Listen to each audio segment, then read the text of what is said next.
Hello, everybody.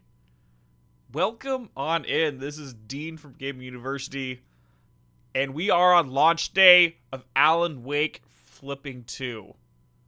Hi. Hype. I can barely even get through this because I can't even describe how flippin' excited I am. It's been, 13 years? 13 years, everyone. Alright, before I forget, I did see, a super chat in from Ann Lynn. Here's some coffee for you. I imagine you won't be sleeping tonight. No, I will not. And weirdly enough, I have the Oh Dear Diner coffee thermos right next to me, and it's nice and full, so that we can keep the energy going. I will be doing some more streaming tomorrow as well. I'll be posting that after we finish. But for everyone who's here, thank you all for joining me live. I know it must be pressure, or not pressure, that's not the word I'm looking for. It must be fun waiting for the download on your games to wrap up while we're doing this. For anyone who is new to the channel, this is Gaming University. We basically do long-form video essays on the literature of video games. We do stuff like Remedyverse, which is what we're all here for today. But we also do things like Psychonauts, Hellblade, and other things like that.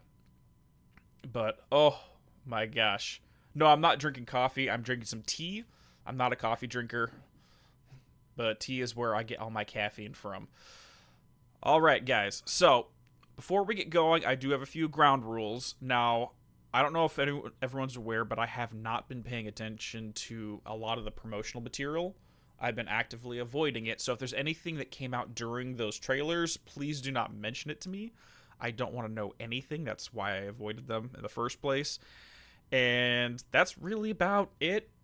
No fake spoilers, no real ones. Just keep it out of chat completely. That being said, I will be discussing anything in the rest of the Remedyverse. So anything from Control, Quantum Break, the original game, the This House of Dreams blog, the Alan Wake files, Max Payne games. Everything's free game. Just nothing from the promo work of this game or anything that you learn from watching someone else or reading reviews. So if that's all out of the way, let's go ahead and click on this user agreement that I totally read very carefully before I'm accepting.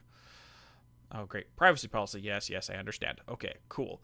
I'm going to need you guys to help me with the audio mastering because I'm not sure how the game sounds yet. So once we get into it, we'll go from there. Photosensitivity, understood. Okay, game brightness. What am I doing? Recommended brightness 50. I usually raise the brightness a little bit because my monitor's a little dark to begin with. English, dialogue, text language. Okay, yes. Subtitles, no. So this is just a little personal thing for me. I don't like having subtitles on during my first run through because it kind of distracts me from the facial capture performances. So for anyone who likes the subtitles, I apologize. It's just a personal thing on my end. But yeah, so we're gonna go with I think we can get away with quality because I'm playing on PS5, so it should be fine on that. Scale to 1 to 1,000,000. How's everyone hype? I'm at a Googleplex right now, Lipio. That's where my hype level is right now. It's absolutely ridiculous. Hey there, SCP. Hey, Erica. What's up, Nothingness? Oh, gosh. Okay, hold on. Let me... Hold on. Let's see. Get my audio. Should be good. Oh, we do have audio. Okay, so I need you guys to tell me right away if the audio needs to be shifted up or down, if it's the voice, my voice, or the game. Okay, guys? That's your homework for right now. Homework has been given.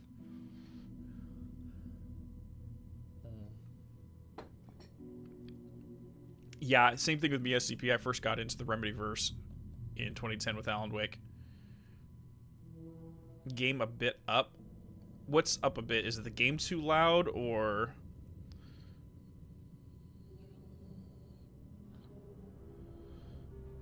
You rewatch... Okay, let me lower down the game audio. Game audio's low, okay. Let's see... let's see if I can switch it up over here. It looks like everything's automatically maxed there, so what I'm going to do is lower my voice a little bit. And see if that helps master it out a little bit. I mean, technically the game's going to be low right now regardless, because this is kind of just the intro music. Is that better? Yeah, because this isn't really the game audio. You've been rewatching all of my Alan Wake and Control content to prepare for this? Oh, boy. Yeah, there's game audio right now, technically. Just turn up your thing, and I'll try to adjust my voice to match. Cosmetics. Oh, yeah, I did get the Windbreaker outfit on there. And Alan's celebrity suit. Alright. You can't hear the game at all? I mean, I have it up to max and Elgato right now. I mean, it's probably going to be super low right now regardless. Let's get into the game and see what happens. Of course I'm playing it hard. Who do you think I am? When overwhelmed by the enemy. By the way, I have a notepad right next to me to take notes. Oh, gosh.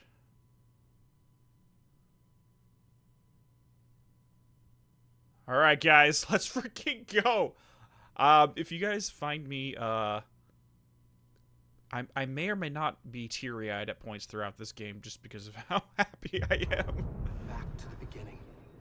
We all come to a story with hopes and expectations, looking for an answer. Sometimes it would be better to live with that hope without ever knowing the full story. Don't mess with me, game.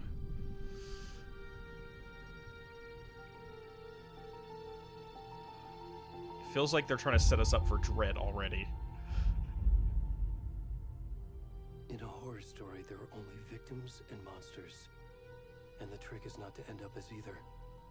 But trapped by the genre, we are all ripped to pieces along the way.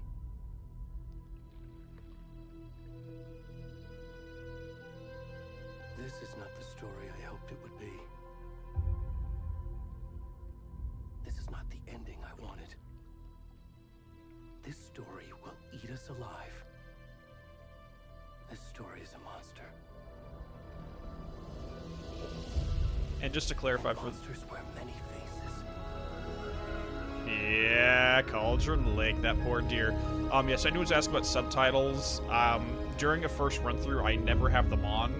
It's just a personal thing. It distracts me from the facial, all the performances, because I'm basically looking down and paying attention to the subtitles rather than watching the performance. Oh God! Okay, who's crawling out? Who's crawling out of here? We already knew someone was going to crawl to the lake at the start, according to the QR code visions from the remastered. Oh, oh my. Oh my.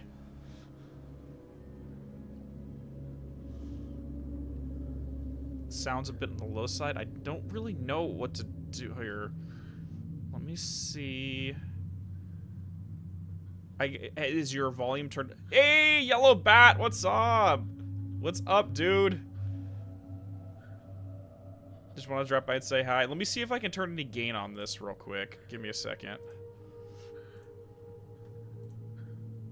Let me throw a little bit of gain on the game audio. Let me know if that works a little bit better. And I'm seeing a booty right now. Oh, wow. I think I need to play this on performance. Graphics. Let's go performance mode rather than quality.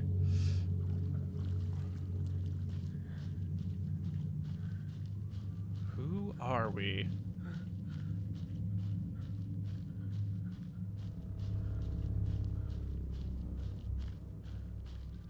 Can I turn the camera around? I love how it does not let me see the face. It's like, nope. You're seeing nothing. It's a bit on the low side still. I mean, I can try to add some more gain to it. Filters. Let's pop that up to maybe like 2.6 decibels. Yeah, I'm presuming this is supposed to be Nightingale being spat out of the lake. I agree on that.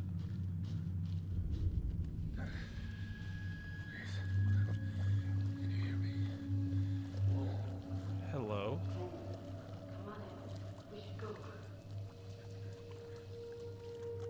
Who is up on the hill?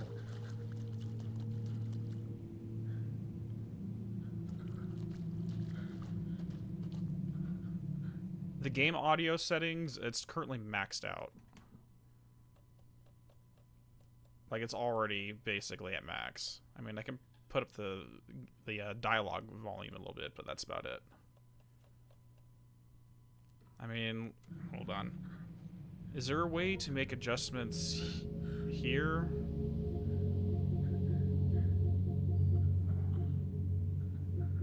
I don't even know how to do that on here.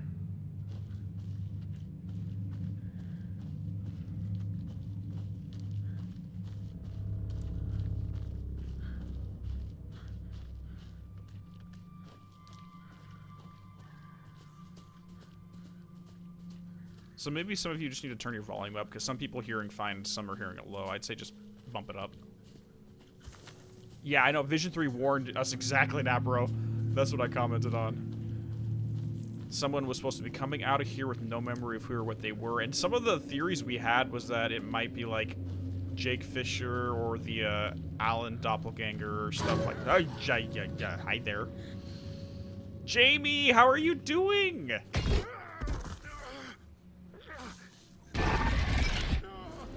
Oh dear, we got a feral Alan getting a little, or maybe Mr. Scratch, who knows?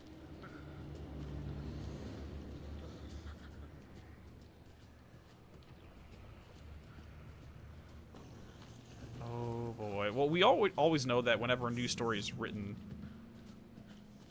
the protagonist forgets about what's going on within it, so maybe side characters too.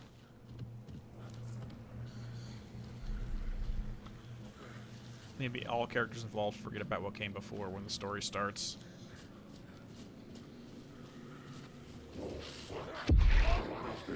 Oh dear. Oh dear. I can't do anything about this. Hey there, Val. How you doing? Not much. We literally just woke up and this guy crawled out of the lake. That's all you missed.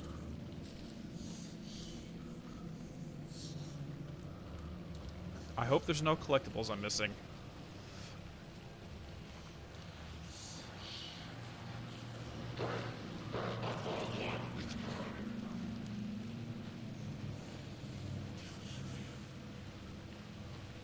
Technically, yes, Reaper of Grey, he does forget about everything beforehand. I mean, there's a lot of the information in Control during the hotline calls is him commenting that he can't remember what he wrote last time because each time he loses his memories of what the last story was. So he could have written the same story over and over and not even realized it. So now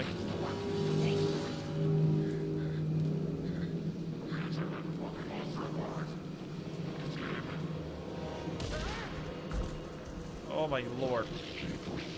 Can't do anything. Okay, let's go this way. I want to go towards the light and you're not letting me. Oh, I say oh dear all the time. And always in that tone of voice. No, no, no, no, no, no, no, no, no, no, no, no. Ow. Oh dear.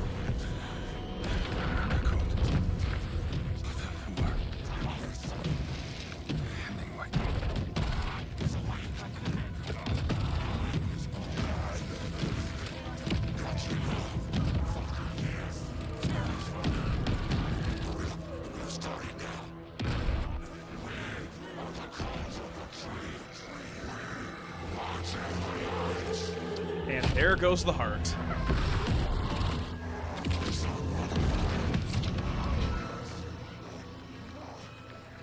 Where's the rest of the stuff? I need to finish this. Where's the rest of the set? We need to finish this? What the fuck?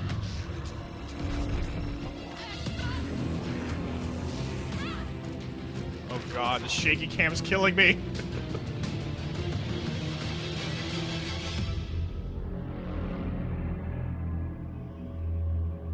Isn't that messed up that Alan wrote him out of lake just to be killed?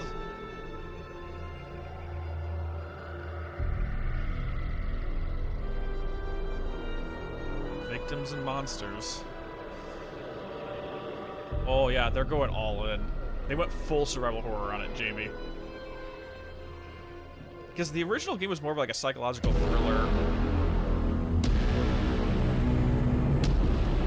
It's here! People, Alan Wake 2 is here! Oh.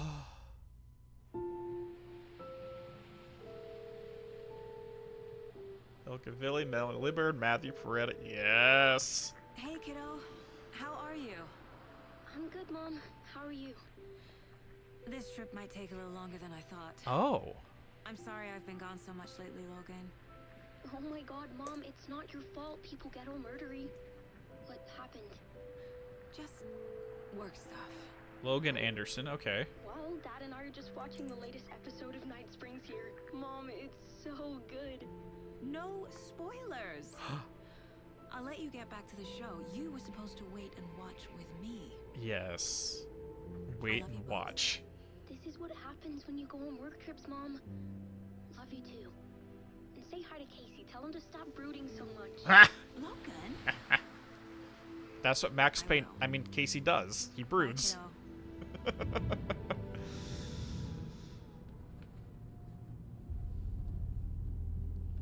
So, Logan thinks you should try cheering up. my Snarky kid. Wonder where she gets that from. boy! Oh. It can't be a coincidence that another body turns up just as we arrive in town. Feels like the killer's leaving us a message. I'm glad you're on this case with me, Anderson. It's right up your alley. You should take lead. Think of me as the backup. Yes, J-Man playing on PS5. Okay. Any words of advice? Nothing that would cheer anyone up. Petro Lonco's on this too. Good. Screenplay by Clay Murphy. Clay, my man! Sam, yes. Here we are. Oh. Cauldron Lake. Oh god, this place. Time to get to work. Max Payne remakes? Oh, hell yeah. So it already looks like the FBC has the new Night Springs TV show going. A deputy was supposed to be here to show us to the crime scene. Which one? There's the car, so where's the deputy? Oh gosh. Eaten by a bear? I'll check out that map. Invitation. Return 1. Why return? Worth memorizing before we get swallowed up by the trees. McCaffrey? I should take a look at that map. Okay. Map Cauldron Lake. Let's see what we got here. Alright, Witch's Hut. Really? Witch's Hut right there. Crow's Foot Hills, Witch's Ladle. I think they mentioned the Witch's Ladle in the first game, on a billboard sign in Chapter 6. Shores of Cauldron Lake, Witchfinder Station, Streamside, Bony-Legged Path. Of course, it's going to be a leg, because it has to do with the Bird Legs cabin. Okay, rental cabins, parking lot. We're up here. Okay. Set dialogue audio to the max. Yeah, sure. I got you. Options. And everyone bear with me for this first one. We have to get all the settings working. I think I hear someone. Could be our deputy. I can go take a look. Deputy Mulligan! Thornton! Quit your belly aching, Thornton. I'm up here now. That's just how the cookie crumbles. It's Deputy Thornton over here. Over here. 1 second, Thornton. Collectibles. I gotta look for collectibles. And I love that Thornton's still his normal quirky self. Okay, maybe we should go talk to Thornton first, because we have multiple branching pathways. Yeah, sorry, the Noob Queen. It's just a thing for me, like, on my first playthrough, is I want to pay attention to the performances of the characters and not have my eyes flickering up and down to the subtitles. Knowing what they're going to say before they say it kind of takes away from the impact of the scene in some ways. It's just a personal thing, and I apologize. I hope you understand. Hey there. Agent Casey, right? Sheriff Breaker said you'd be coming by to take over the case. You're half right. Anderson? Saga Anderson. I'll be leading this case. Seems you already know my partner, Alex Casey. Shoot. Sorry about that, ma'am. I'm Deputy Mulligan. I just figured that, you know, that, Federal agents right here, Thornton. My partner, Thornton, down at the crime scene. He's not what you call the sharpest axe in the shed. Yeah, we know. Right here? What do you mean? Are they with you? Oh, shit! They didn't hear me, did they? Yeah, we heard you. I already maxed all the dialogue here. Let me see if I can just pop some more gain on.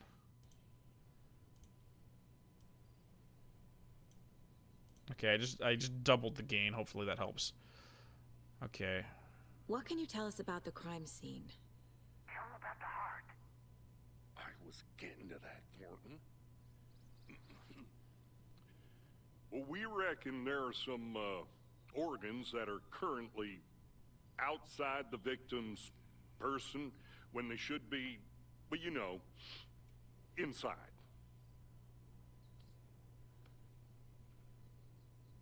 Why are you saying it that way? And by the way, guys, we all need to be aware that Thornton and Milliken are both part of the Night Springs group, meaning they're aware of the weirdness that happens in this town and comes out of Cauldron Lake. I believe they were recruited by Frank Breaker at one point. Were there any witnesses? Yeah, a couple out-of-towners. I wonder what they were doing sneaking around the woods at night. Mention the city folk. It's pretty suspicious. Not that we have anything against city folk, cried Thornton. But don't worry. Sheriff Breaker took them back to town a while ago. I want to see the body. How do we get there? Oh, sure, that's real simple. Just through the hole in the fence, down the hill towards the lake, around the old convenience store. You can't miss it. Everything's been closed since the area was fenced off. The store, the campground, all of it. Hey, Mulligan, tell him I'm here waiting. I'll show him around. They got it, Thornton.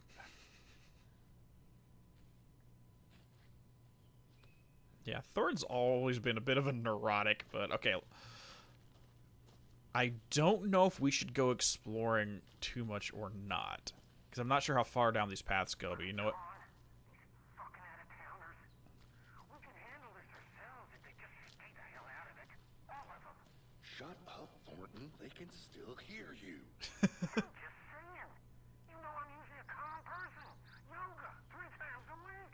But these goddamn city folk always think they know everything. It gets on my fucking nerves. Need to head to the crime scene. No time to waste. Sorry, I'm going to listen to all the dialogue, so it might take me a while to get through some of this. Okay, let's head over on this way. I'll be back in a second. Roger. No worries, fan of stuff. Thanks for stopping by. Take it easy. Alright, so what's down here? No motorized vehicles. I don't think anyone would want to take motorized vehicles down here.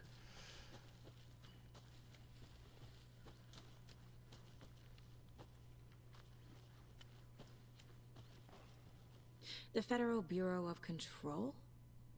Ah. Like volcanic gas, huh? The FBC is an obscure branch. It only shows up for unusual cases. Well, what's so unusual about volcanic gas? Beats me. FBC already? We're already getting these references? Locked. They really don't want people coming in here. No, they don't. Agent Estevez wants no one to be here. FBC security perimeters. Okay. Volcanic gas. Of course it's volcanic gas. That's exactly what we expect to be up there. Yeah, it looks like... Oh, hold on. Oh. The rarest wildlife in the Pacific Northwest. Oh. Hello?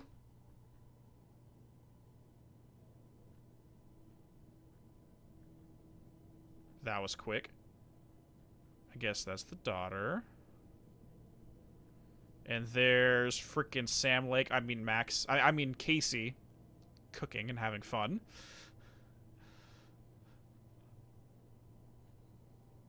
I can't read that. Is there a zoom in feature? No, I can't see. Yeah, I guess that's the way out of here.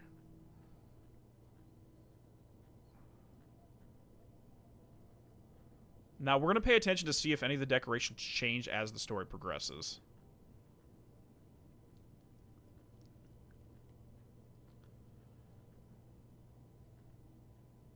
Murder method? Can I examine this?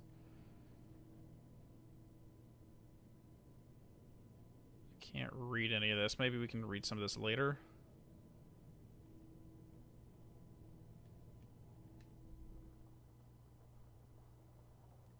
So right here, Boner Lake Path. That's where we need to go. Okay. I'd like to read... Oh, there we go. I finally made my way to Cauldron Lake. The fence was easy to climb over, with the proper gear and skills, which I thankfully possess. Next goal, spotting the rare and elusive orange-crowned warbler. A little late in the season, but hopefully I can catch it before it begins its journey south. I've noticed intriguing behavior in the surrounding common bird life. They seem to be alarmed and swarm around the lake. No birds of prey nearby. There are some strange sounds carried on the winds, however. Nothing I can recognize or explain. Getting a little concerned I might have to find another spot somewhere safer. The sounds are getting closer. Hey, maybe it's the same thing that Mount Big Man Callahan heard. Who knows? Moved inland. Foliage is stunning. Must come back in fall. Had to stop and sketch this gorgeous vine maple. Just at the way of the Methuselah's beard. Wait. Methuselah's beard hangs off it. This is why trees are better than people. Methuselah. Hold on. Okay, we're going to be doing research as we go. Come on, computer.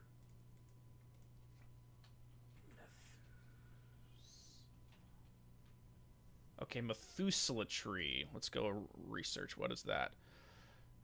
It's a ding. Methuselah tree, the oldest trees in the world. Something to do... Secrets of the Earth's oldest trees. The old guy from the Bible. Yeah, that's what I thought first as well, nothingness. Okay, we're just going to write this down and I'll come back to it later. Methuselah. Alright.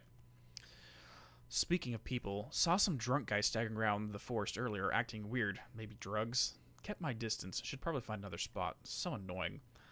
After I saw that weirdo guy, I decided to change spots. Is he referring to the nightingale that was running around in the intro? I'm wondering if that's the quote-unquote drunk guy they saw. After I saw the weirdo guy, I decided to change spots again, moved up the mountain a bit. Found a fantastic overlook to camp at, but I'm more interested in this Alaska onion grass, invasive but edible and surprisingly tasty. Started hearing wolves or wild dogs or something like 10 minutes ago, but they sound wrong. Rabies? I'm gonna leave, but the sun is going down and my stupid phone is dead. Gonna hide in the tent and hope they go away. Something's really not right about this place. And why is his bag just trapped here? Is there a tent around? I really hope the dogs didn't get him. These old demon dogs. Yeah, you don't want to eat the plants. Well, at least it's not mold, Sky. At least it's not the mold we're eating. Wild grass should be fine. Hopefully. Okay, what's up here?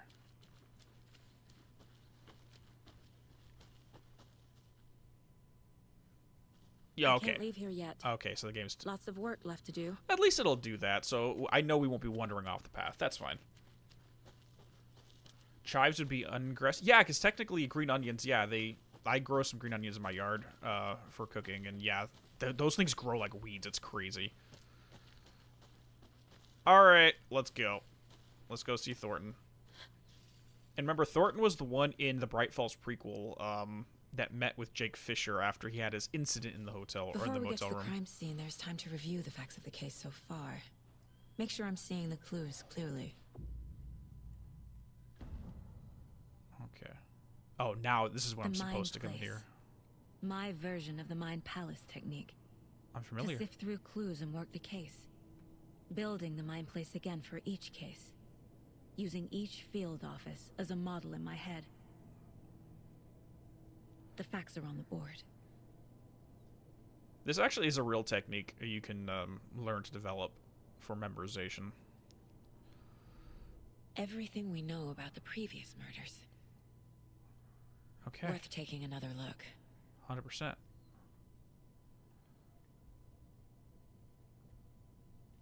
Oh, there we go. Okay, I get it. I want to read it. Let me actually read it. Confidential internal dissemination only. Cauldron Lake murders. Okay. So the victims were all victims reported missing in 2010. Okay, so this is back during the original Bright Falls AWE with Alan. Ted Lane, dentist, stab wounds, bloating, bruising around the wrists. Victim was reported missing in 2010, discovered in 2012, buried in a shallow grave. Is this supposed to be related to Rudolph Lane? Because Rudolph Lane was one of the patients at the Cauldron Lake Lodge under Dr. Hartman. He was the painter. And I believe he did survive the events. I'm not sure if he survived, because it was very ambiguous whether the Taken Mott stabbed him or not. But if this is Lane, then it might be like the son of Rudolph. Yeah, I'm thinking it might be the son. And apologize, I'm about not being as engaged in chat for this playthrough. I'm mostly going to be trying to focus on the game. I'm also trying to avoid any spoilers or anything in chat. So forgive me, I'll poke my head over it every now and then. Okay. Wendy Davis, teacher, body blood, large chest wounds. Some organs missing. Predation. State of the body does not match 8 years spent in a lake. Okay. So she went missing in 2010, but her body was found in 2018. Maybe the body arose after the fact, or she was abducted for that period of time. Percy Wolf, store owner, bruising, heart removed, strange tattoos. Chest wound was ruled cause of death, tattooing, and body is illegible. Okay. Slight difference in murders. Bloating only commonality. Is the bloating due to being submerged in the water? Because doesn't the body bloat when it's been submerged?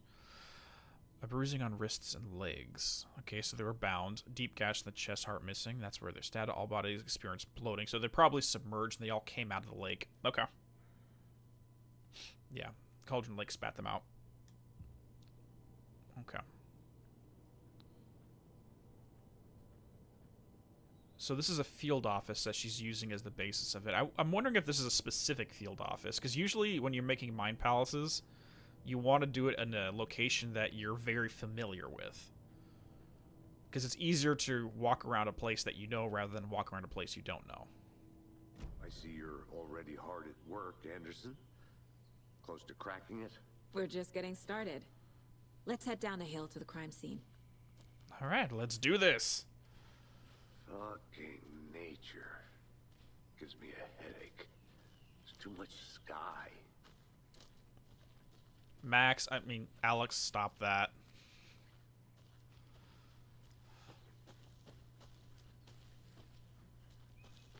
And no, I'm not going to ever stop that joke.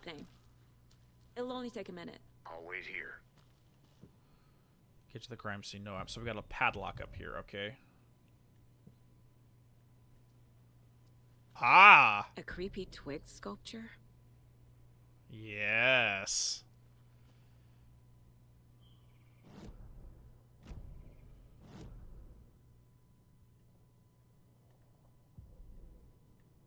Okay, so where is she putting that here? Oh, I didn't even look down here. Killer profile. Post-mortem tattooing of the body. The murder targets have no discernible common traits. Chest resembling animal butcher technique. Yeah. Okay. So we saw those in some of the promo art. So I did see the original trailer that showcased those last year, but I haven't seen any of the ones past that. So I do recognize that. Hey, Casey. You putting me in charge. Why now? Look, Anderson, you're a better detective than I am. You've cracked cases that had the rest of us baffled. I don't want to slow you down. Are you thinking of retiring? You know what happens to cops who say this is their last case. Mm-hmm. Real funny, Anderson. Well, if we know anything from the original Return trailer found in Quantum Break, I already have flags in regards to that. Oh dear, this is going to be a lot of reading. Okay. Chaos at Cauldron Lake. Rampage at the rental cabins. Unidentified man attacks vacationers in the dead of night. Sunday, an idyllic evening of the barbecuing and late-night fishing was violently disrupted. Saturday, as a mysterious assailant attacked park visitors, causing chaos and destruction at the cabins. The incident left 3 people injured, one of which has been admitted to the county hospital. As to whether the attacker is still at large, Bright Falls police have yet to make an official statement, leaving local residents in a state of uncertainty. Witnesses to crime scene were visibly shaken. One of them stated, 1 minute we were laughing, toasting some marshmallows, and next we heard screaming coming up from the cabin. We didn't know what was going on, so we called the police and started running in the opposite direction. Kurt Mill. Okay. Another eyewitness who preferred to remain anonymous, it's like he appeared out of nowhere. Suddenly my dog started barking his head off and the psycho guy came crashing through the trees. I don't think I'll ever feel safe in the forest again. A representative from the rental cabins who chose to remain anonymous wanted to remind customers, if you have plans to stay in our lovely cabins this summer, please get in touch with us, as we may need to rejigger some of the reservations based on the state of the cabin that you have rented with us. The representative went on to further remind future and potential guests of the wonderful amenities that can be found in our company's brochures and our website, which is real nice, state-of-the-art. My nephew made it. He's a real computer whiz.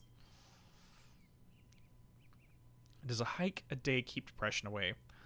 Oh, boys, lots and lots of reading. Okay, it might be bright, sunny July, but it's never too soon to start worrying about the gloomy month of autumn ahead.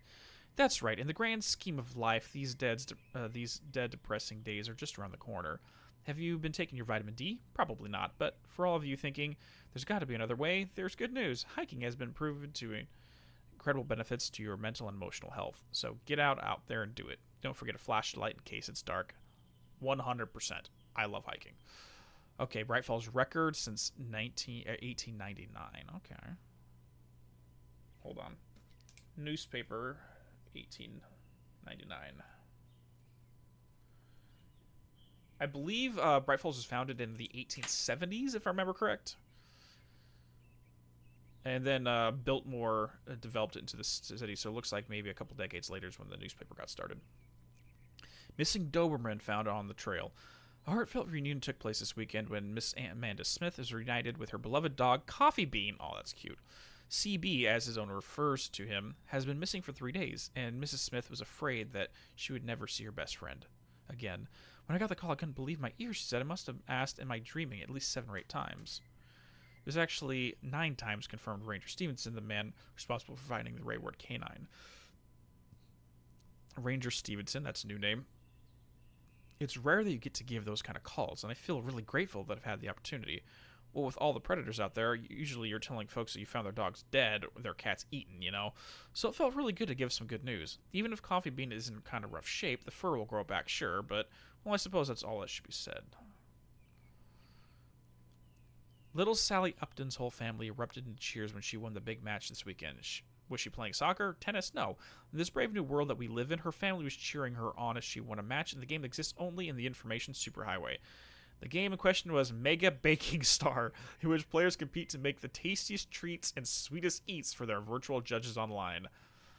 Wait, how do virtual judges judge food if they can't taste whatever? Bright Falls congratulates Sally on her big win. Virtual baking competition. How does that even work? Now, I'm curious if the dog came back because it was legitimately lost in the woods or because they manifested the dog. I mean, if you believe your dog's going to return enough around Cauldron Lake, it may just spit you out a dog. Who knows? What's the pattern you're looking at, Trey?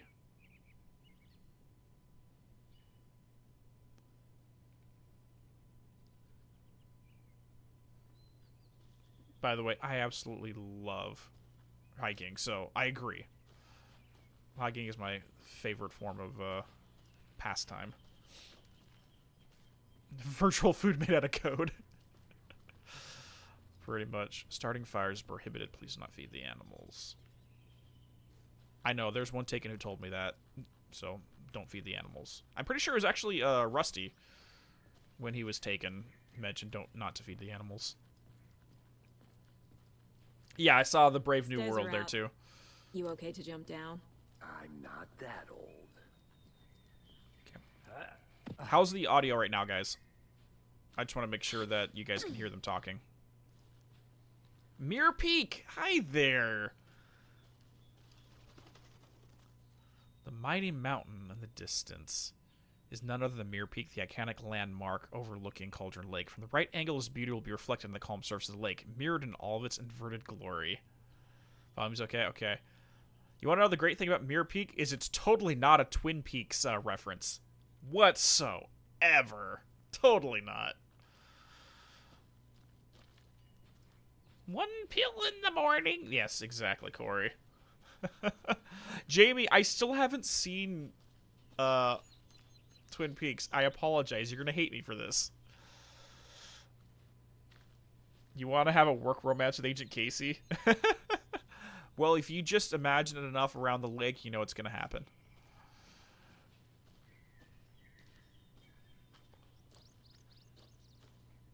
Okay, let's head up here real quick. I'll look around. See you in a bit. Take your time. Okay, let me stay on the road first, and then we'll go off the side paths. You're already buying your tickets? Hey, it's Washington, too. It's a really beautiful place. One of these days, I want to go out to Wizard Lake, which is the inspiration for Cauldron Lake here. I've never been up to Washington, but it looks gorgeous.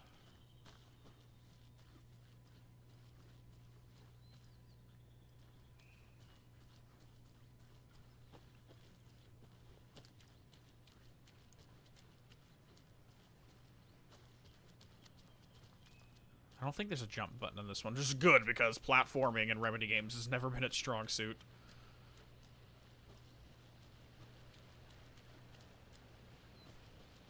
Mortar Falls. Mortar, okay. This powerful feat of nature will revive the spirits as it does surrounding nature. The churning, grinding waters at the bottom of the falls resembles a mortar and pestle, quite like the ones the witch of the Cauldron Lake is fabled to have used to travel through the night sky. Ah, we're talking about the Baba Yaga then for a little bit. Mortar and pestle. I need to do some more research on the Baba Yaga mythos.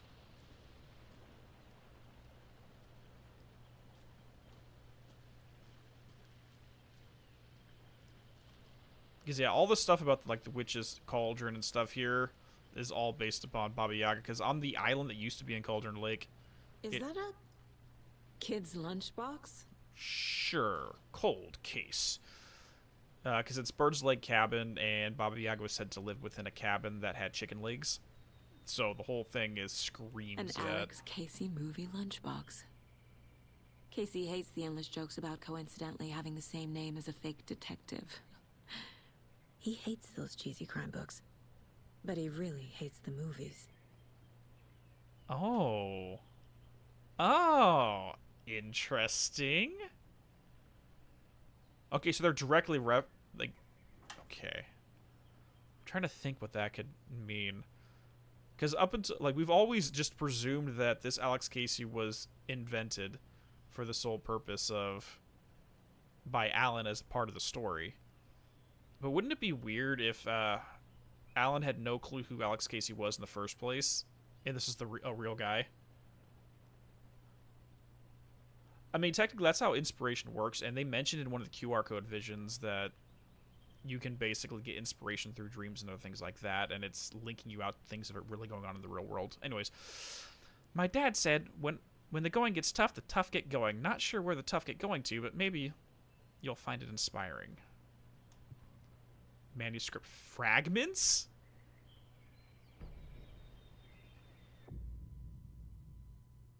Manuscript fragments can be used to upgrade weapons in the mine place? Wait, what? Hold the fire... Okay. Hold the fire button to activate auto fire mode. This significantly increases the rate of fire, increases the magazine size, land 2 headshots in quick succession to stun the enemy for extended duration. Honestly, I think another headshot would probably be the best bet here. Yeah, Barry Wheeler did do a wonderful job with merchandising. I mean, I have heard a, I don't know if it was confirmed or not, but the reason why Sam Lake appeared in the original game on the Harry Garrett show was because there was in Alan Wake lore, a actor named Sam Lake is playing Alex Casey in the movie series. Which would just be ridiculous. It's like we have a closed frickin' loop of who's playing who.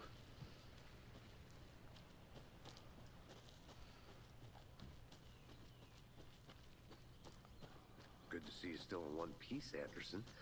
Forest can be a dangerous place. Not a bad place to get murdered. If getting back to nature is your thing.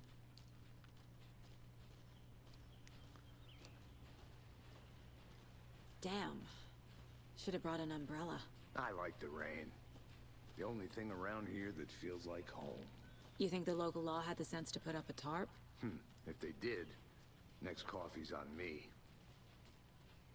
Where's his home from, then? Somewhere that rains consistently. Okay.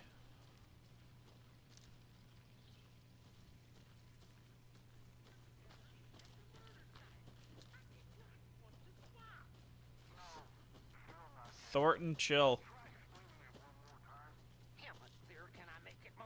I want to walk around for a minute. You know where to find me. Noir York? Yeah, it wouldn't surprise me. I still am down saying that Noir York City is going to show up in this game at some point. I'm down for that. Can't go any further. Water's too deep. You have no idea how deep that water is. I wonder if the whole thing's being written by Thomas Zane. I don't know. Like, I have my hypothesis, which I released a video on a couple weeks back, but I fully expect to be proven wrong in this game, but we'll see what happens. The Witch's Hut. Ooh, hello. Here lived the Witch of Cauldron Lake. Beware, her spirit may still haunt this place, as the poets, or the old gods once said. So does this really have to do with Barbara Jagger? I don't think so. Because I don't know if they conflated the two. Where's your flashlight? Get your flashlight out.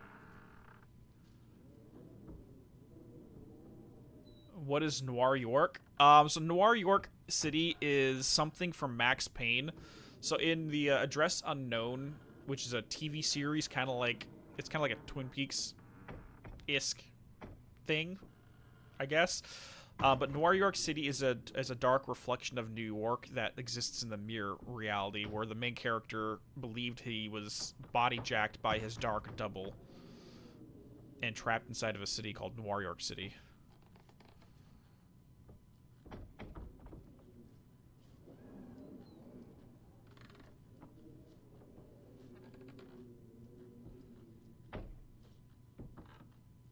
Well, Barbara Jagger, Baba Yaga, the Dark Presence, at least in the first game, were kind of the same thing.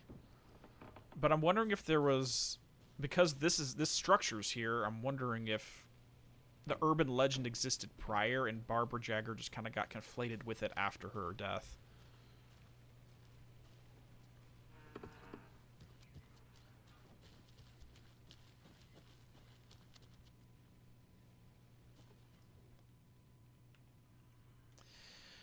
Midge told me that her family's moving away. This sucks. I haven't even told her that I like her yet. What's the point anymore? She said her parents want to get better jobs and go to a better school in a big city. I guess that's fair. But who wants to stay in Bright fucking Falls? So I told her. She said thanks. Fucking kill me. I snuck out last night, went to the big house by the lake. Instead of just watching it from here like I always do, instead of sitting around like I always do, screw that. I think I read that wrong. Anyway, something weird is going down there. I'm going to find out what. Going back there tomorrow with better gear. I bet I can find a way inside the building. Take some photos. That's going to be epic. Are we? Wait, what building? Went to the big house by the lake. So it can't be the cabin because this is a tiny house. So it must be something else. I don't think it's the lodge because that's more of like a hotel. Ooh, give me some beer. Okay, I guess we can assign a quick menu for that.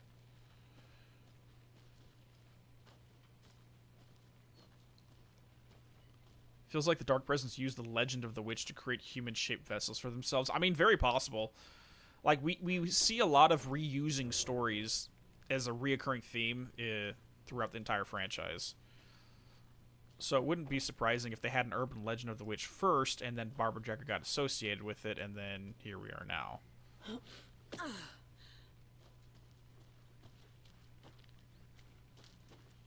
Oh, jeez, this is a wide open area.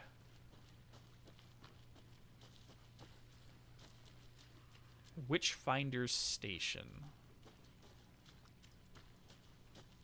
How's the lighting? I just wanted to ask that real quick. Lighting's fine for me. I just want to make sure you guys are seeing the same.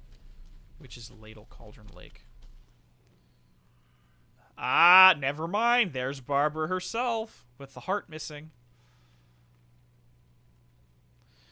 There's no mystery in Cauldron Lake being named after its cauldron shape, and yet there are many mysterious stories about the lake, it being a gloomy doorway to the underworld, or of a witch whose cauldron the lake really was. The legend tells us that when the affections of a local sheriff went unanswered, he accused the lady in question of having bewitched him. She was drowned, but her dropped ladle grew into a strange tree, named the Witch's Ladle. Oh. The woman returned to avenge her wrongdoers. If she was not a witch before, she was one now. She killed the sheriff, drowning him in the lake. Then she took out his heart and locked it in a box. With the heart, she would summon him from the lake to exact revenge on her behalf, or so the legend goes. So this is obviously a very different character. This is not Barbara Jagger. That is not Barbara's story. Even though it appears like her, she's like in the dark outfit. The heart is missing, or is... Wait. I don't think the heart's intended to be missing. I think someone just punched a hole through the wood. Okay, they're very... Okay. They're reusing a similar plot, but changing the details. So this is the Witch's Ladle, or right here.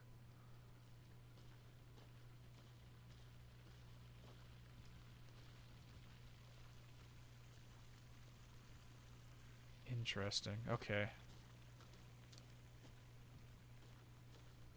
You want to know something I actually kind of want to see is someone who picks up this game who has never played anything in the Remedy franchise and be confused as all hell. Yeah, you're getting with the heart in the box. Yeah, I see that too, Flaroge. Little Snow White reference. Or maybe not reference, but...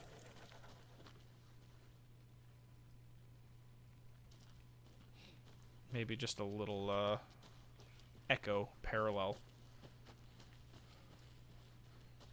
Echo, yeah. I need to use echoes the term echoes more often when it comes to this, because that's what they used in House of Leaves when they referred to this kind of thing.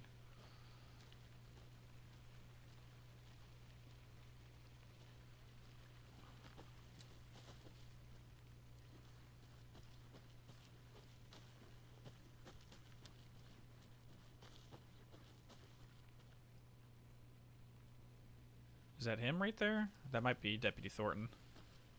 You need to finish that book. Dude, the book is just crazy. It's a really tough read, though. Oh, that's the actual crime scene. Okay, let's go see Thornton. He'll take us to the crime scene. It's called House of Leaves, Mateo. It's one of the... I'll just circle around behind Casey here. Welcome back, Anderson. I love the sass there. It's a inspiration for both Control and Alan Wake. Be right back. Got it.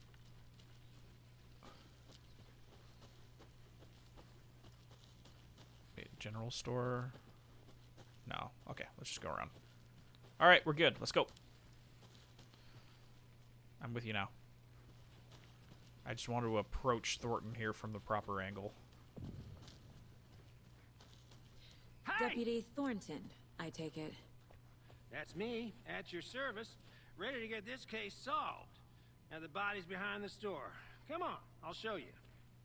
Yeah, this area is huge, and most of it's just random collectibles and setting mood. So, FBI, huh? That's so cool. Hunting down psycho serial killers and shootouts with the mob. You forgot the UFO cover-ups. What? Those are real? Alright. You guys hiring? You guys hired? That'd be me right there. Let's just see this body, shall we? Okay. Sorry, I didn't want to miss the audio or the dialogue there before we head back over here. Okay, let's be honest. Show of hands. Oh, okay. There we go. If you found out like some random department had a UFO department, would you just say, "Sign me the hell up"? Yes.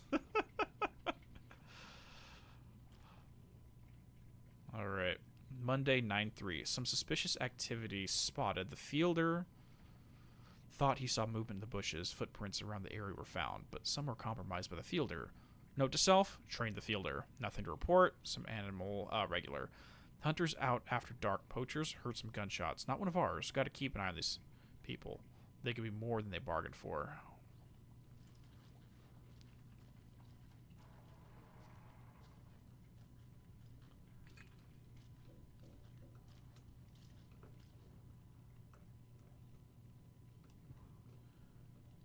Large amount. Wait, what?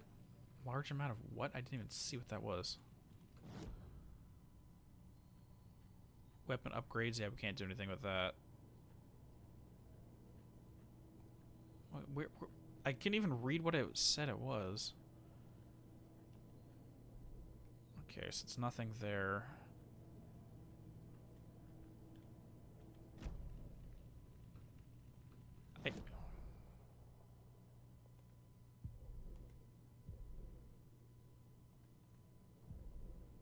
No, this isn't Stucky's general. Actually, it might be, because I know that Stucky did own a general store as well as the gas station, but I think his general store was probably more in town and less out in this area. So it looks like some gambling chips was in there. That's the most I can figure, but I couldn't read what it actually said. Ama! Yes! Ama is Ati's favorite brand of beer, just saying.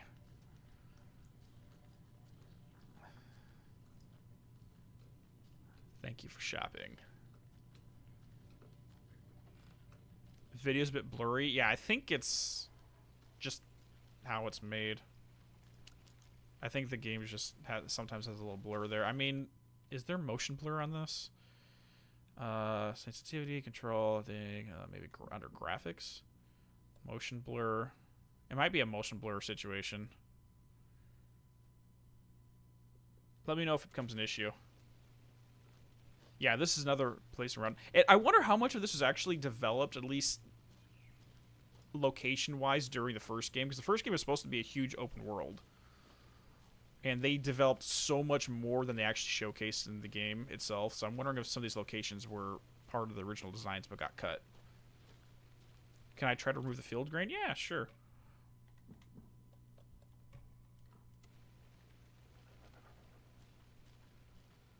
Alright, let's go.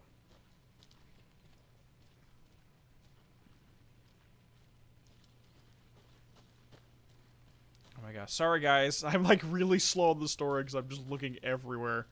I don't want to miss anything. Just watch. This entire stream is going to be before we get to any kind of combat or gameplay. Oh. How do you like the knitting, hero? I made it just for you. Okay, so whoever this kid leaving lunchbox all over the place is giving us all our manuscripts. UFOs! And You, the Ultimate Guide to Spotting Unidentified Flying Objects. By Heather... Hold on, what does it say at the bottom? Heather Live something. Oh, boy. Writing this down in case it happens again and I forget. I got the feeling again. It hit me suddenly at 1:15 a.m. after I'd finished my AMA on the porch of the trailer. I got in the car and drove, chasing it. Starry night, not much moon, as expected, it led me past Bright Falls to Cauldron Lake.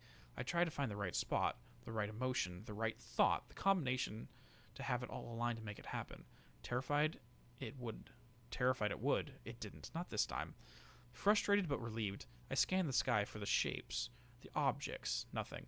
But then I blinked repeatedly. I think I saw the after image of an octahedron. It faded fast. When I got ready to drive back, I felt someone watching me. Here, but not here. It's him.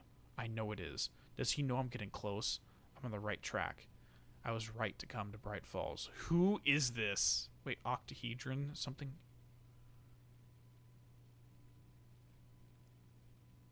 Okay, so at first I thought this was someone that was tracking down UFOs because there was a newspaper article back in 2010 that you find in the Oh Dear Diner that talks about UFO sightings, but it's very much implied that they're not seeing the UFOs, they're seeing the bright presence, aka whoever Thomas Zane as the diver is floating around. But I'm thinking it's most likely the bright presence. But the last paragraph here is saying, I felt someone watching me, but not here. It's him. Specifically, they're looking for a person. They're not looking for UFOs. So whoever wrote this is probably looking for the bright presence, aka whoever that is.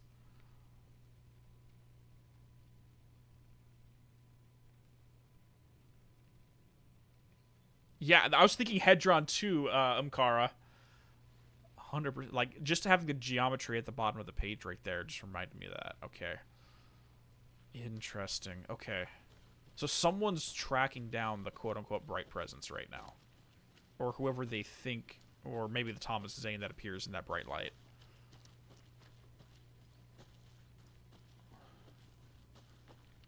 You gotta go to work, SCP? No worries, dude. Yeah, this stream will be uploaded and made live, basically as soon as we're done one. And we're going to be doing more streams over the weekend and tomorrow, but I'll be uploading those, making them live maybe every few days, rather than immediately after the end of the stream.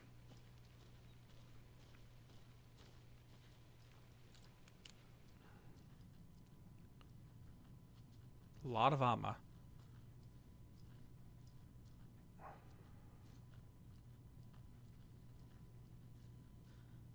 Uh-oh.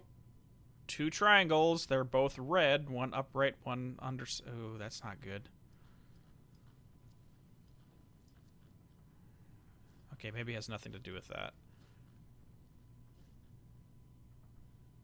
And the 2 triangles, the 2 pyramids intersect, creating the alchemical symbol for arsenic. Okay. I do not know, Noob Queen, how long I'm going to be playing. I mean, I'm probably going to go until we have a good cutoff point or until I pass out. Yeah, the board approves. Exactly, Mateo. We'll see. Let this be a warning to you, fellow trespassers. They say the lake is a caldera, something formed by an erupting volcano or the sinkholes it leaves in its wake. But what if that's not true?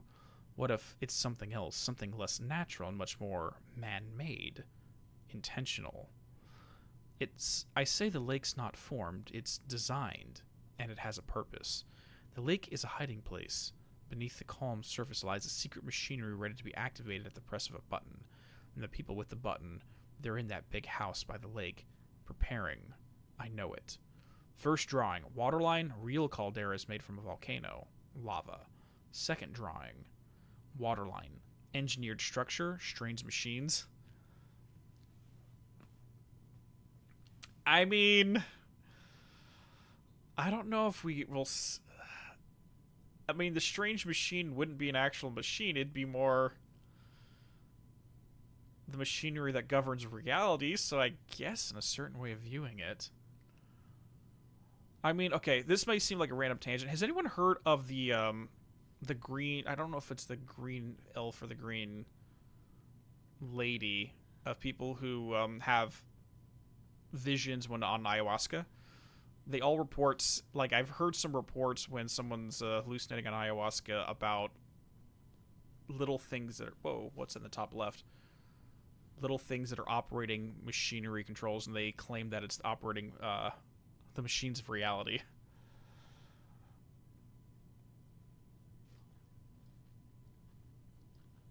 And they all report seeing the green lady. Weird stuff. Anyways, moving onwards. That just reminded me of that. Okay, we got more of these triangles here. Okay.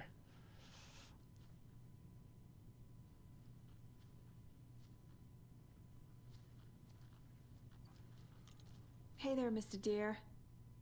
You remind me of a dream I had. You had a dream of a deer, you say?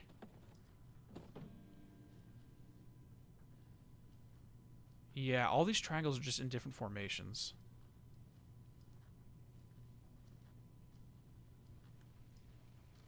Oh dear, paranoid much? Oh, 100%. If you haven't been paying attention, you are going to be paranoid if you dive too deep into this franchise. Interesting. But just the idea that the lake was formed, like, I mean, maybe not man-made, but it's more...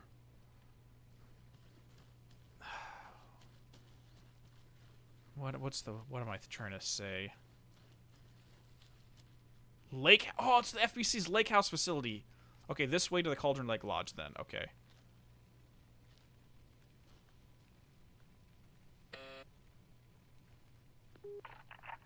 Hello, this is Agent Anderson and Agent Casey, FBI. We'd like to come in and ask a few questions pertaining to an investigation.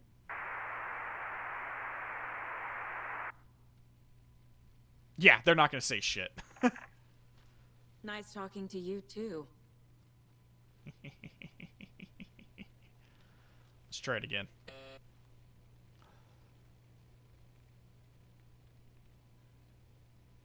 Well, Reaper of the Gray. So the upright and inverted pyramid meeting was actually a vision one of the FBC agents had about the red pyramid and the black pyramid meeting, and it was on a whiteboard in the, I think it was the research. No, I think it was in the containment sector of the oldest house.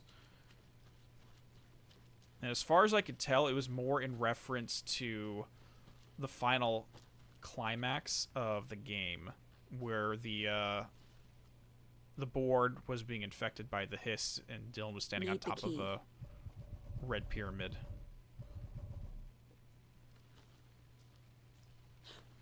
Oh, okay. I guess I figured out how to dodge. Now this is the scene of the crime. We found him on the table. Now we didn't touch nothing, you know, procedures and stuff. Thanks, Deputy. No tarp. You owe me a coffee. Okay. Let's start by examining our guest of honor. Does this fit the MO of the previous murders?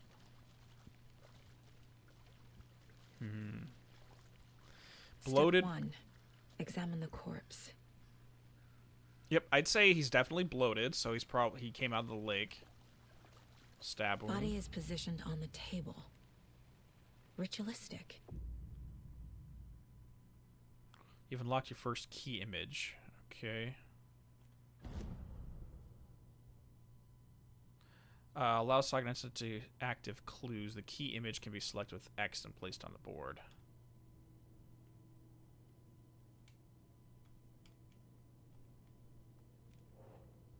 Ah, there we go. Yeah, I saw that too. I wasn't going to comment on it. Another body turns up just as we arrive in town. Coincidence? Well, they're going to leave the body there for us to inspect. They want us to look at it as it was presented before they move it. All right. Another body was found in the woods near Bright Falls. Perfect time. We need to see his link to the killings. Investigate. Okay. Consistent. Okay. Objectives are viewable in the case board. Go to triangle for goals. Investigate the crime scene. Consistent with previous murders? Question mark.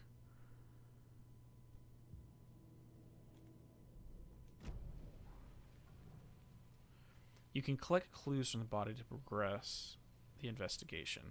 The killer left the heart right next to the body. Bruising on the wrist from the cargo straps holding him down. So why did they leave the heart this time? Were they interrupted in the middle of the ritual? Inside stab wound. Chest cut open. Heart removed.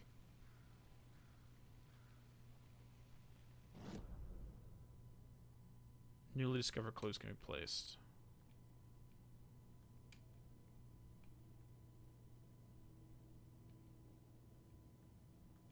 Come on, square, work. Why aren't you working?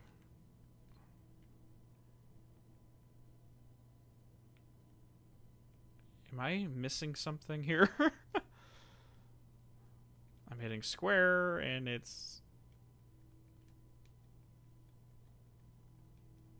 Newly discovered clues can be placed onto open questions.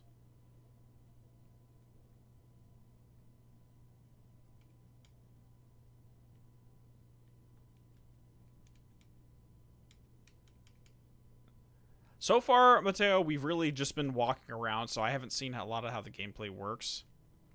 Okay, how do I move this?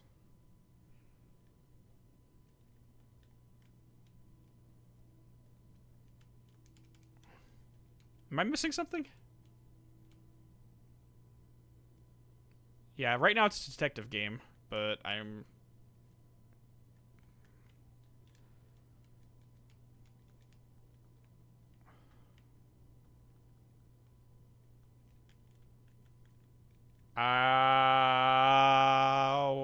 What's going on? I'm literally hitting... What just happened? How did I do that?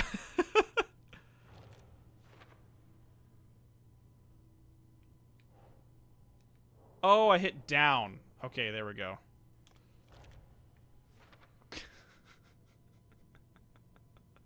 I can play these games like the best of everyone, but I cannot pull a photo and stick it to a wall. Yes, because I'm smart. Doesn't make sense. What do you mean doesn't make sense?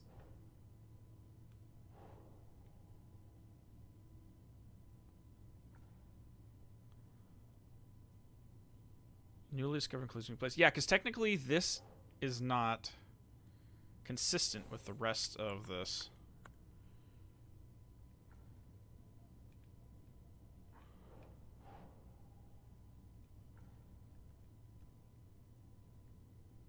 So what do I do with it if it doesn't make sense? Think. I'm so confused.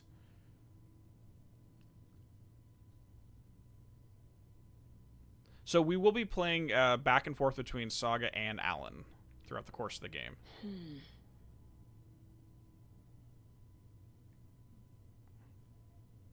Where do I put... That's not right. Okay, I'm really... Yeah, I that's what I was thinking of doing, but I can't exit out of this. It's making me do something with it.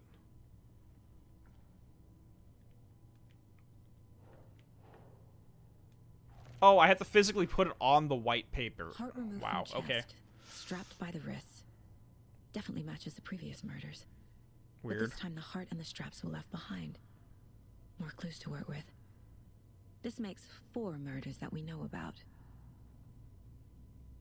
You have to physically put it on the paper that says consistent with previous murders. Okay. Sorry if you guys can hear there's a motorcycle going by my house right now. The clues has resolved the questions and unlocked a deduction. As you advance the investigation, new questions will be unlocked. Okay. Learn more about the victim, learn more about the killer. Okay. Yeah, I figured that out after the fact. This is going to be the hardest part of the game for me, just putting pieces of paper on the walls. Who is our victim? Who killed him? Need to find more clues. Large amount of blood on the table. The victim died here. Multiple people were here. Multiple killers?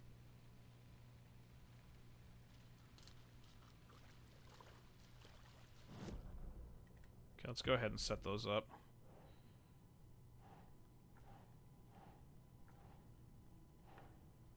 So that's going to go by the killers right there. Okay, I see how this is going to work. Heavy blood splatter. Yeah, it's going to be methods of. Boot prints, indicating multiple killers. Quite the party. Okay. Did they plan for the murder to happen here? What it seems like is they were out here by the edge of the lake waiting for people to come out of the lake. Okay. Any idea who the victim is? Oh, I sure do. His name is Nightingale. He was FBI. He came to town about 13 years ago. Yep. I haven't heard a word about him since. Well, until now. Nightingale? Robert Nightingale? Oh, yes. You probably knew him. Brothers in arms. Oh, and sisters.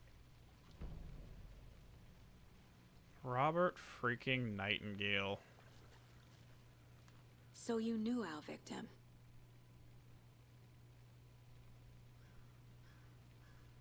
Well, I didn't recognize him in his current state. But yeah, I ran into him a few times at Quantico. Never worked any cases together. After his partner got killed in the field, he went off the deep end. Got the boot pretty quick after that. Okay. So what the good information we have from this is it's saying that Casey's been around at least 13 years with the FBI. Yeah, so Agent Nightingale Mateo was the guy from the original Alan Wake who was tracking Alan the entire game and then got taken away by the Dark Presence. But if he knew him back in Quantico, that it basically says Alex has been around for a long time. Nightingale went missing 13 years ago. 2010.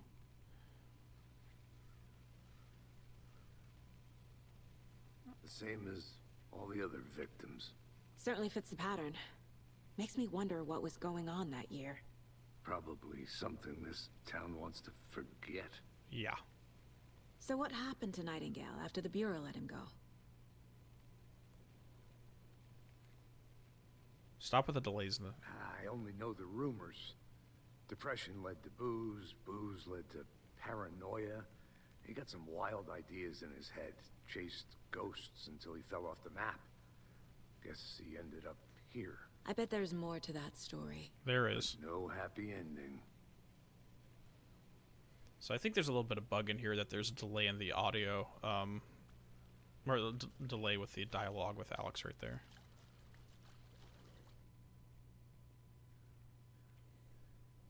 Someone left in a hurry. Yeah, I Knocked the tripod over. why would there be... Was it for a camera? Were they recording it when they did the ritual, or is this someone else was here? Someone was drinking beer. They spent time here. Waiting. Yeah. I think that's everything.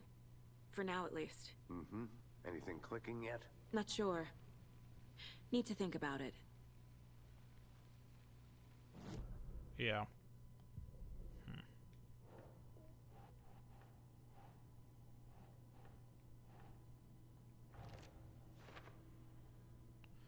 Trust Casey's read on people sounds like a victim wasn't mentally stable. No, he wasn't, but he was also fueled by alcohol, grief, and many other things as well.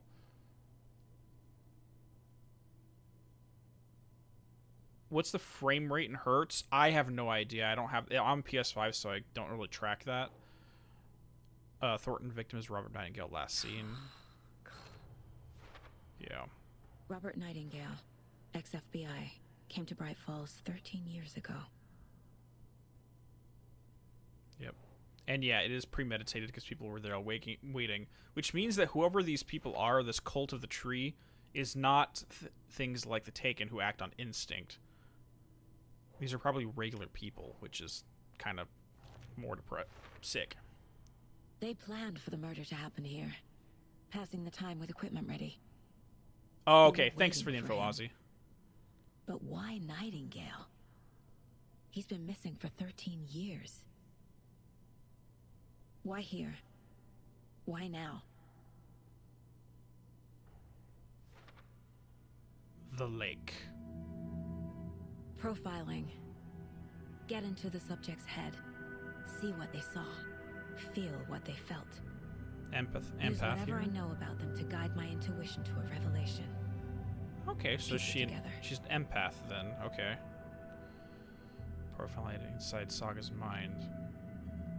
This is going to be fun because I know a lot more about the character than she does. I know a lot more about Nightingale. This mug always cheers me up. Not the worst, Mom. That's cute.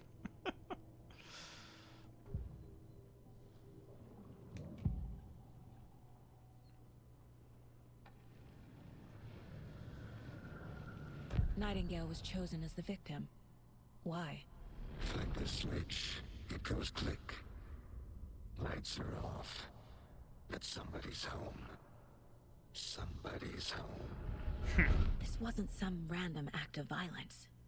This was a ritual. And Nightingale a component. They didn't see him as a person. More like a container for something.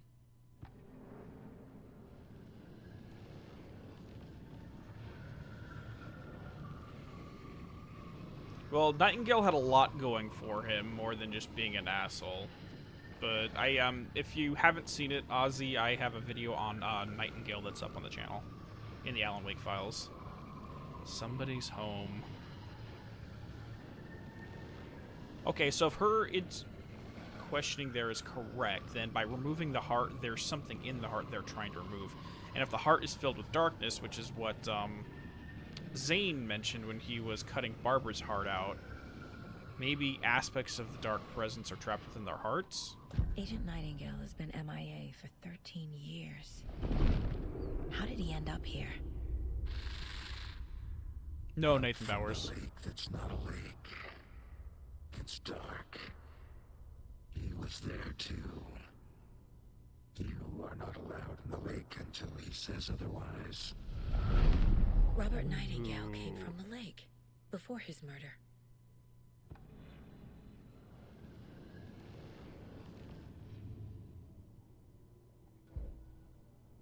Interesting. Well, Umkara, what I'm presuming here is that Saga has a degree of psychic empathy. Because remember, her surname's Anderson, which means she's probably, I'm presuming, the grandchild of one of the old gods, Thor and Odin. I mean, I think Odin's daughter is Freya Anderson, and Saga is the name of another Norse goddess. And we know that Odin, when he was on his moonshine, would see visions of the future, so there is some psychic ability there. Possibly Saga has inherited some of that. So, yeah, it would make sense to me.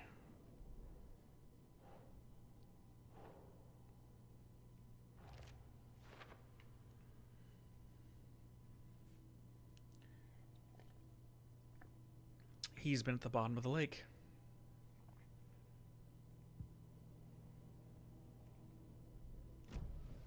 The lake is connected to Nightingale somehow. Casey, let's take a look down by the lake. Lead the way. Sounds good. All right. This way, right? Right. Well, okay. Well, I'll just wait here. You got that, Thornton. I'm so glad Thornton and This Mulligan one are of your still hunches, here. Anderson. Did something happen at the lake? I think Nightingale came up from that direction. From the lake. Probably looking for shelter. Safety. They were waiting for him. When you're ready, I'd love to hear what you put together so far. Sure. It's not that complicated. Nightingale was out in the woods alone at night, possibly nude. The killers knew he was here, ambushed him, dragged him to the campgrounds, strapped him to the table, cut his heart out. But then they were interrupted by those witnesses, the Bookers. Yeah. The job is unfinished. That seems pretty complicated to me. What was this guy doing skinny dipping at this time of year? Haven't figured that part out yet. Lots of questions. Lots of answers for us to find. I didn't know trees got that big. Gives me the creeps. You need to get out more. It is kind of creepy, though. The witch's ladle. So we should have come here after the fact. That's fine. Okay, first things first. Tracks. Barefoot. Nightingales? They come out from under the boulder. Yeah. Makes no sense. Yeah. I noticed that too. So Sam on his I'm not sure if it was today or previously, put on his Instagram something about a phenomenon in Finnish folklore where you can fall into another world while lost in the forest. I'm wondering if something about in order to peek through it, you have to look under the knot in the roots or something. I'm wondering if this is him coming out of the knot in the roots from the other reality and then stepping out into the real one when he passes through that threshold. Someone in my Discord relinked the Instagram post out to me, but he was referencing something specifically from Finnish folklore. Interesting. There's a piece of paper on the ground. Yes, there is. Ha, here we go. Manuscript number 1. A page full of text on one side. Not a printout. Written with a typewriter. Old school. Lines scratched out and edits added with a pen. Like a manuscript. Page of story. Killer left a message. It's for us. It is. The text is about us. The victim was one of their own. FBI Special Agent Robert Nightingale. And then there was the page they found. The first step down into terrifying depths. Reading the words. These words felt like a message. Felt like a message. Someone knew they were here. Someone playing a game with them. An My invitation. boy! How could they not accept? Even if they knew it would end up hurting them.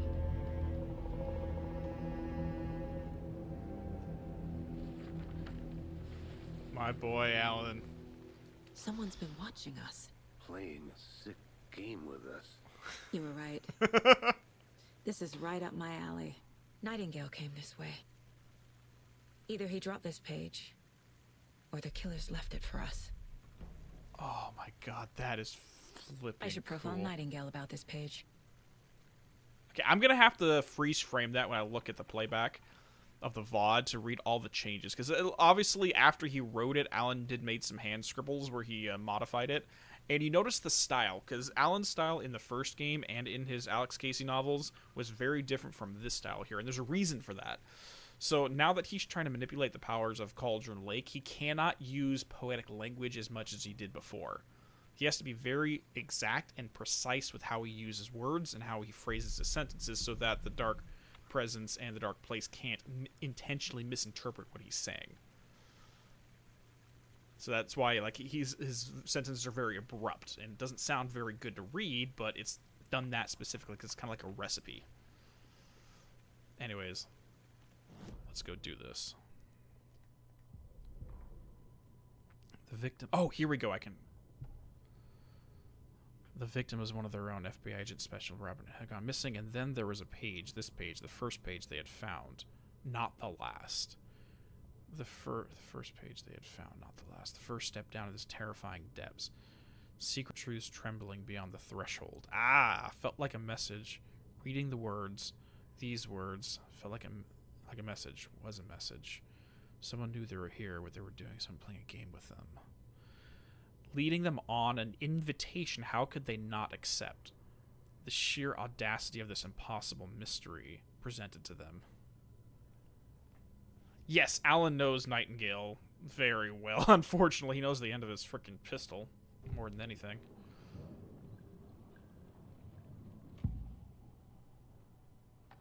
We found a page in the woods. A story about these events. What is Nightingale's role in this? I carry his words close to my chest now.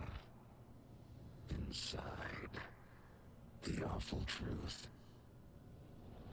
You must dig it out. Something was put inside him. In his chest. I must find out what.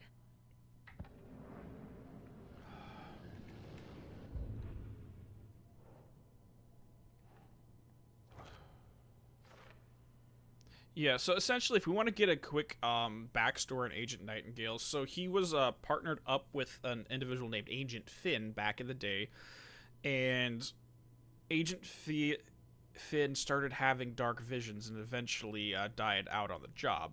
Now, Nightingale started having reoccurring dreams about Alan and associated his partner's death with Alan and got this idea in his head that Alan was responsible for Agent Finn's death. Now, after the death, he also took up the bottle, got fired from the FBI due to alcoholism and various other things, and so he started tracking down Alan because he believed he was responsible for his partner's death. Tracked him to Bright Falls, and that's where his involvement in the story of the first game got started, and throughout the entire game, he was basically just hunting him down. Half the time, he was just trying to execute him on the spot. And by the beginning of episode 5, I believe, he was taken away by the Dark Presence after arresting Alan and locking him in a jail cell.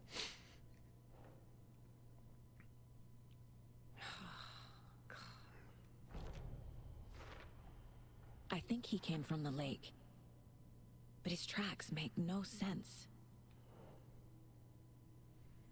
Nightingale has something hidden inside of him. Anything else here? Yeah.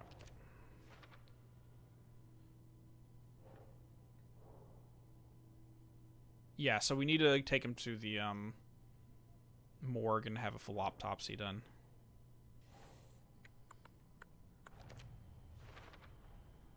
Found all I can here. Time to properly examine the body. See what I can find inside. I love how they set this up. I'm looking at your comment, Reaper. I like how they set it up because it's basically like Saga is the newcomer, just like the new generation of fans for Alan Wake are coming into this, basically blind with no information. So the whole idea that her character is like, it's like a murder mystery, trying to piece it all together and trying to figure out what happened before. The thing is, long-term fans know exactly what's going on. So we're the Alan in this perspective, while Saga is representative of the new fans. Just coming in and trying to figure out things. It's really cool. Case's lunchbox, Cauldron Lake murders. What the hell?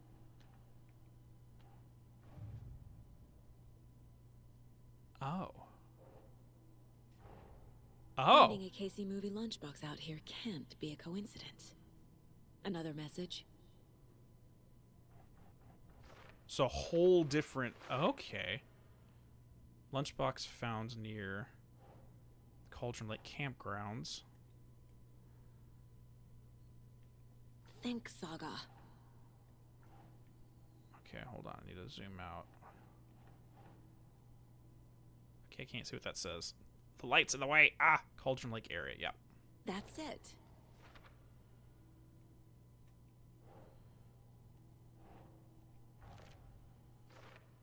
Okay, so I guess we're going to piece together who left all these lunchboxes and why.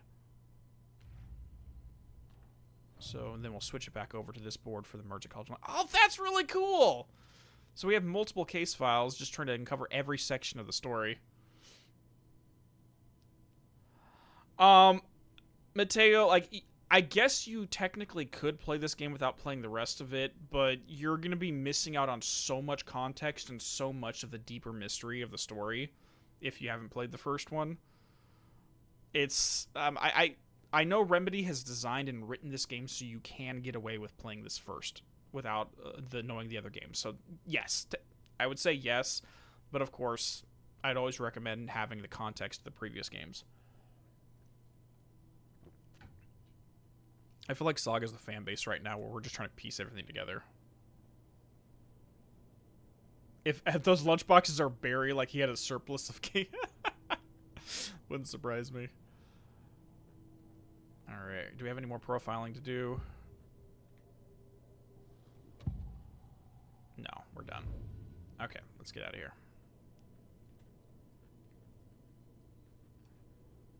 If only the rest of the Bureau knew what a softy Casey is. Happy birthday, Logan. 11 remaining.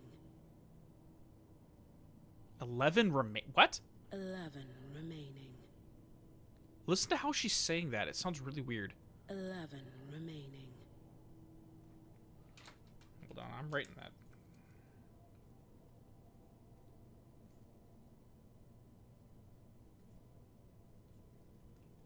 Sorry, I have my own notepad here that I'm taking notes on too. Yeah, like just her, because like her tone of voice when we looked at this versus that are very different. It might be something as simple as we did find one of those deer heads in one of the cabins, and so maybe there's like 12 collectible deer heads, and we've already gotten one. There's 12 total, so now there's only 11 remaining. Miss you, kiddo. I'll be home soon.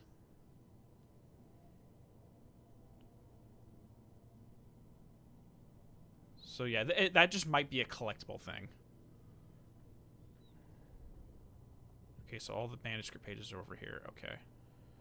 We don't have enough. I think we need a minimum of like 10 or 12 manuscript pieces. I think something's been put inside Nightingale's body. Let's tell the deputies to get the body to the town morgue. Okay.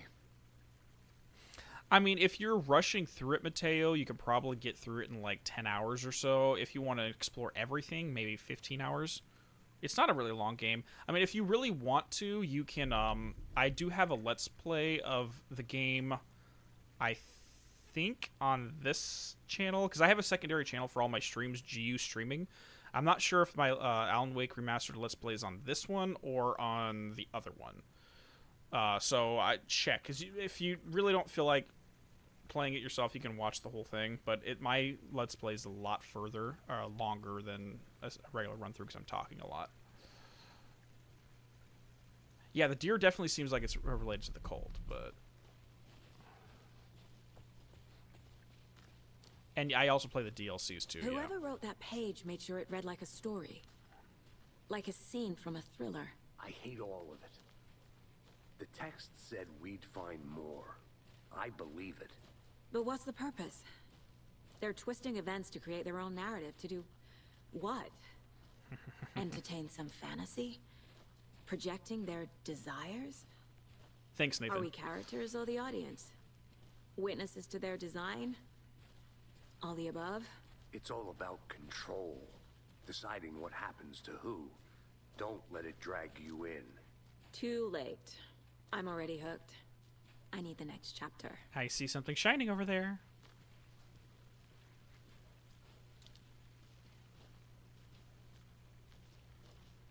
Oh, no, it's not something shining. It's literally just a reflection. Okay, never mind. Don't exactly. Trench, don't say control, Director Trench.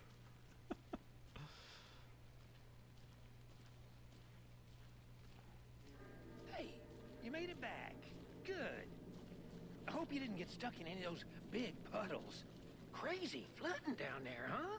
Just like I said. Deputy, I want the body taken back to town for a proper examination ASAP. Well, sure. But the coroner won't be back in town for another week after Deerfest. Not a problem. I'll do it myself. Oh, and Sheriff Breaker called to say he's got the bookers at the Oh Dear Diner in town. Oh, and I've got a key to the gate. It's a shortcut back to the parking lot just up the hill. Cool, thank you. Shortcut key. Thanks. Let's get the car, Okay. drive to Bright Falls, and talk to these witnesses. Okay. The bookers. At the diner, right? I could use a cup of coffee. Let's try that shortcut the deputy mentioned. Sounds good. Oh, dude, this is just giving me... This map is giving me Silent Hill vibes. Like, no joke. Just how this is designed where you have the cutoffs here, cutoffs there.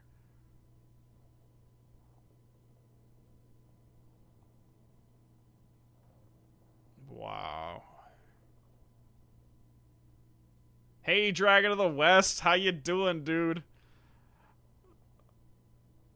Oh, boy. Some murder site right there. Good, good, good, good, good, good, good. And that's going to be a shortcut all the way back up. So that's where the FBC substation is. Yep. Yep, yep, yep. Wow. But yeah, I am aware that it seems like there's a new sheriff, so I'm wondering what happened to Sarah.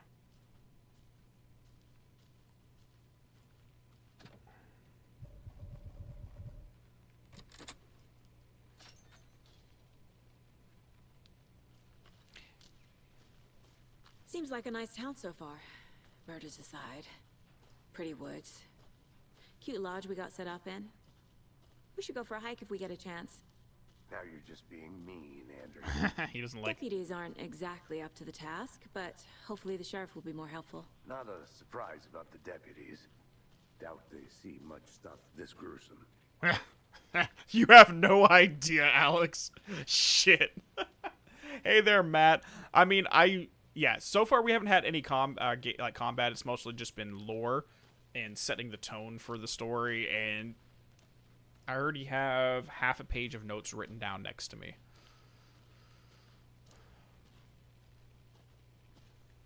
We already have an FBC reference, among other things. I'll be back in a second. Roger.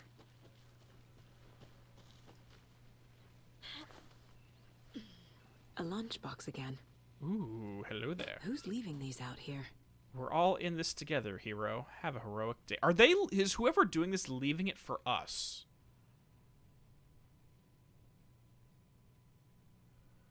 Because you remember how Cynthia left caches for us to, with just supplies and stuff in the first game? I'm wondering if this is like that, where someone is intentionally leaving us these manuscript fragments for the sole purpose of helping us.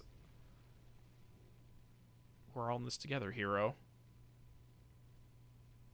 Lady of the Light. Yeah, the original Lady of the Light. Could it be Rose? I don't know, because I believe that Rose is the new Lady of the Light.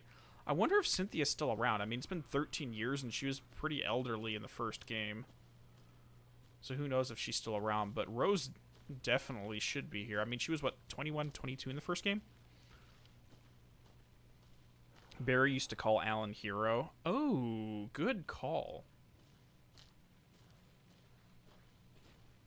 But these are shredded up manuscript fragments. Someone mentioned earlier that these lunchboxes may Can't fit be... the clues all together yet. Heart removed, tripod, tracks leading to a dead end. tripod for a camera? To record a... Ritual. Oh, sorry. Did I interrupt the dialogue? Shit. I'm sorry. But that the lunchboxes act in a similar way to Zane's shoeboxes, or just shoeboxes in general, where they are immune to reality-changing influences. And if that's so, then the shredded fragments might be like dead stories that were never finished, or drafts of the story that Alan just tore up and left behind. Interesting.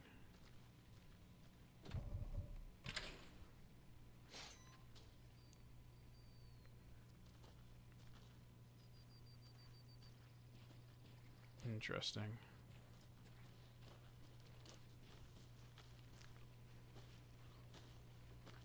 Wait, have I already... Shit. It'll only take a minute. I'll wait here. Okay, yes, I've already seen this. This is... I was going to say, that's why I looked at the map. This is back where we were to begin with.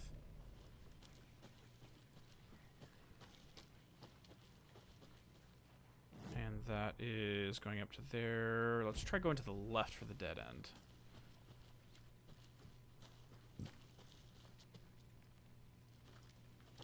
I say let's go left and then I turn right because, you know, I know my directions. I'll look around. See you in a bit. Take your time. Okay. And we've already gone up here. Rental cabins. Let's go look at the rental cabins real quick. Just out of curiosity. No, it's not letting me go up there. Never mind. This is not the right way. Absolutely never mind. Okay, I have a case to get back to. So I need to hold my hands up and make an L and see which one's the right direction. Let's drive back to town and meet the sheriff at the diner. BHZ 3605. Okay, this is probably means absolutely nothing, but I trust Remedy to put important things into random stuff. So let's take down the license plates. License plates.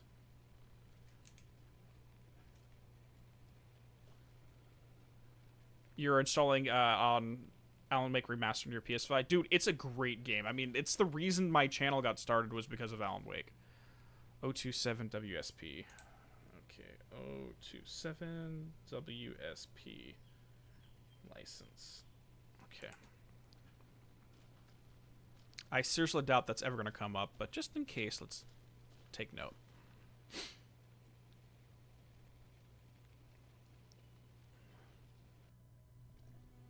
I can't get that manuscript page out of my head. I've never seen killers reach out so directly before. Huh. Damn impressive work so far. With your technique, these hunches were moving fast. I wasn't sure about taking a case so far from home, but I'm thrilled to be here for this mystery. So am I.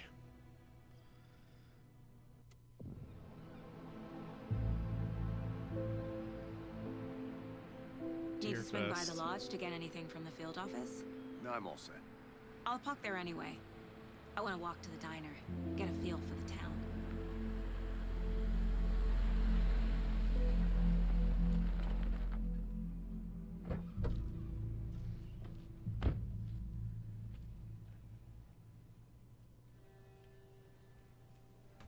What the hell am I seeing?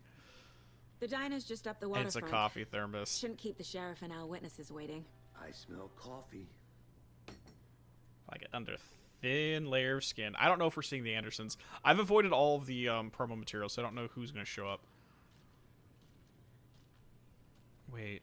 If I remember correctly, we go down here, and just to the left and to the right is the gate to the sheriff's office. So that's where the sheriff's office is right there. Yep. Yep. Okay. I know exactly where I'm at. I know these streets. I'm gonna go check something out. Be right back. Got it. Hey there, Harkon. Yeah, it is pretty. Okay. So this building was constructed as part of one of the early settlements in the Greater Bright Falls area, built in 1898. The building has been both private and public use through its years and has bravely stood the test of time. In 2015, it was carefully taken apart and relocated here in downtown Bright Falls, where it was rebuilt into its original glory log by log. The Elderwood Palace Lodge reopened in Bright Falls 2016. In 2016 has served its customers faithfully ever since. Beautiful.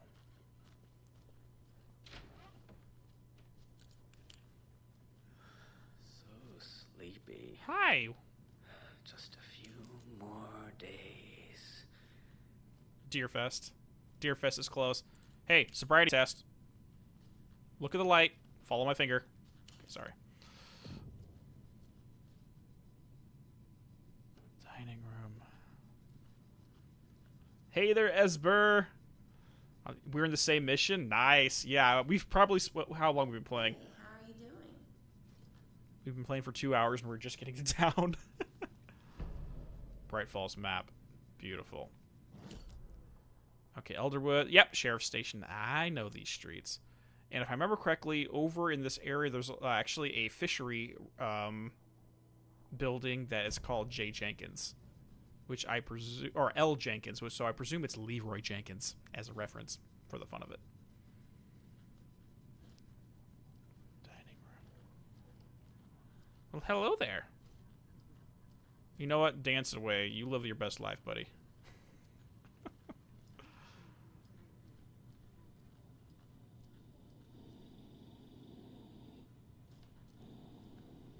And she's going to start stealing behind the register. Nice, dude. Yeah, I'm sitting here with a notepad, writing down notes, and we're just looking at every detail, listening to all dialogue, and taking our time to talk. Oh, here's one.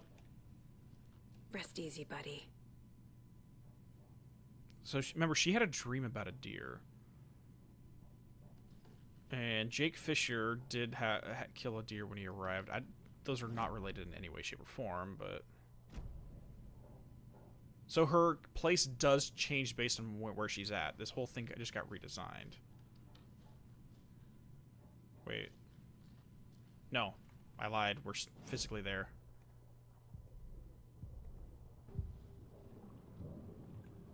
Can I walk around? I want to walk around her place real quick.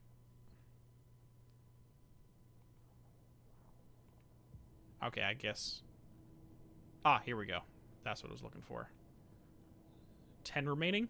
10 remaining. That's exactly what it is. Okay. Would you love some analog horror based on Alan Wake universe for YouTube? Dude, I'm down for any type of storytelling related to Alan Wake, JD Whispers. Yeah. So yeah, she does count down. That's exactly what that is. Okay, cool. And I do enjoy that they, change her outfit. So she has her FBI jacket on while we're out in the real world, but it's off when we're in there, so it gives you a visual change, so you know where you're at any given time because of the outfit change. Because for a second there, I thought we were in the place, because this is literally designed exactly like her Mind Palace. Someone else is researching things here. Interesting.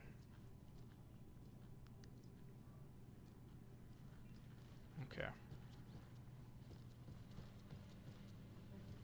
Enjoy your day. Thank you. You as well. Nordic mythology, of course. The Survivalist's Handbook. Oh god, it's hot. I may need to turn the AC on real quick. Classical folk tales for children. This is my kind of library. Jeez. Yeah, I'm guessing this is where the real board is too, Kenyatta. No, that apartment we're in is just a mental image. So basically how Mind Palace techniques work is you put yourself mentally, you create a physical location in your head that's usually a pretty big place, but it's a place that you're very familiar with. So like, for example, you can do your home that you grew up in, or you can do like your kindergarten classroom, or something like your school that you went to, something that you're very, very familiar with. And then you walk around that in your head and you place things all over the place, and it helps with memorization. And that's the technique she's using. So whatever that room is, it's something that's special to her, but we just saw it physically in the world, which is why I'm curious. I'll go in there in a second. Let's finish looking around here.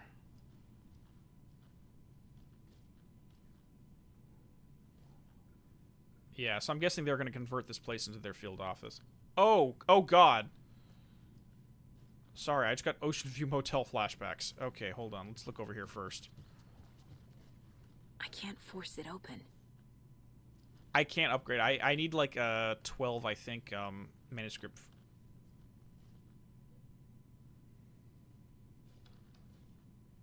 Does anyone remember what the room numbers were in the Ocean View? I think it was like 300 or something. Some people can't imagine objects. The technique does not work. No, yeah, I know. I think I forgot what the psychological term was, but there is a term for the scale or the spectrum in which people can imagine things in their heads. And some people are on the high end and some people are on the low end. I forgot what the word was, though. I mentioned it in one of my videos, but I forgot.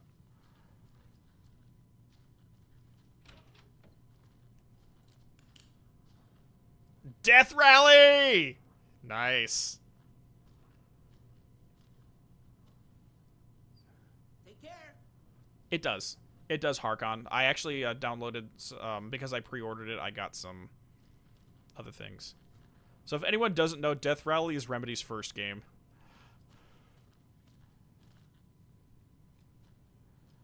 The Beast Within. Oh, okay. Blood Murder Mystery. The Snake in the Grass. Parallel Realities. Oh, boy. Seems like everyone in this town just loves weird stuff. She Was Never Mine. Something Nightmares. I'll have to look at the, blow up these images later when I do playback. No, this was like, I think like 1998 or something when they first did it. Hyperphantasia. Thank you, Omkara. Thank you. Yeah, it's like hypo and hyperphantasia is the term. Thank you for reminding me.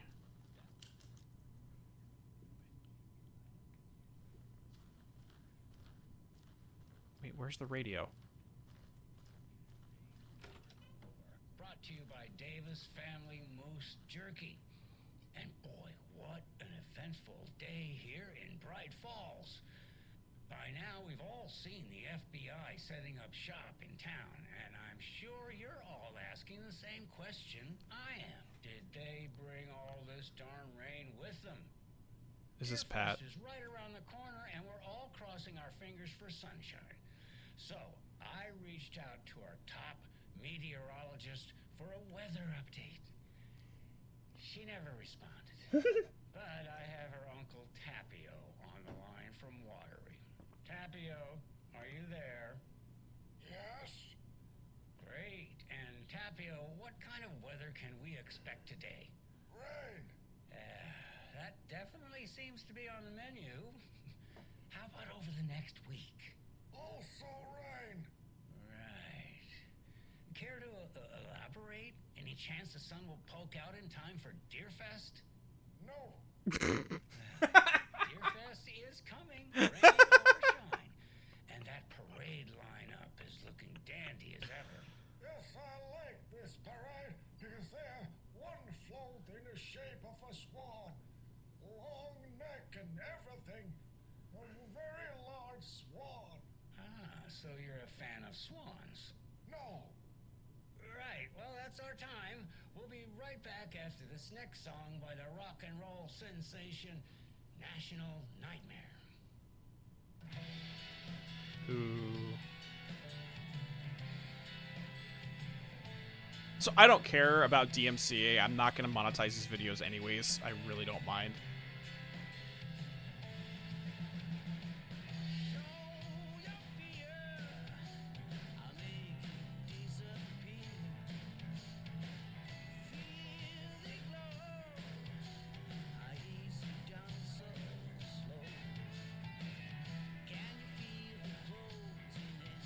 I'm gonna have to look at the lyrics after the fact.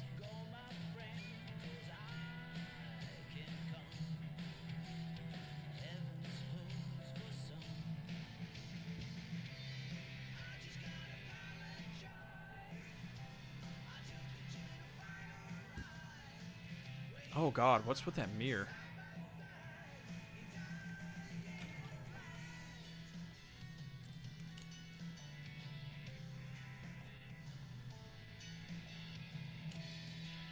Because I'm weird when it comes to music. I can't really understand the lyrics when I'm listening to the music. I have to read it while I'm doing it.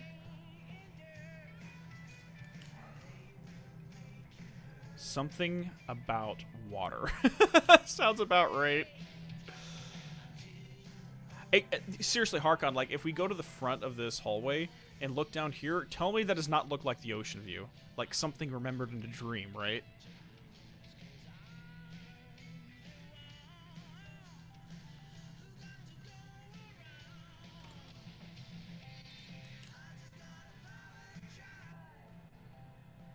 Cauldron Lake. Look into news and rumors. Focus on 2010.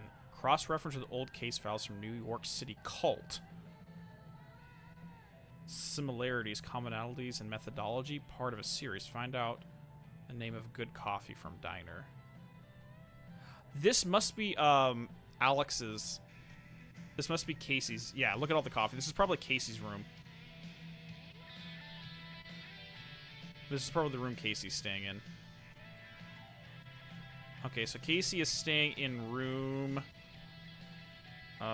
where's the door number? 102. Okay. Please do not disturb. Blood on the bed? Was there?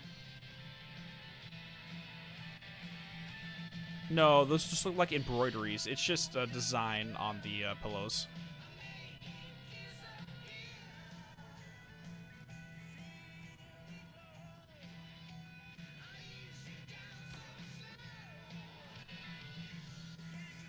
You're playing Control. Why is there a crazy vending machine running away from you? Oh, that's actually an altered item. That vending machine is an altered item. If you destroy it, you'll get a bunch of high-end loot. Okay, so Casey, room 102. Cool. Okay, door's locked. This one is do not disturb. Do not disturb. I can't get through this. And that one's locked. Okay.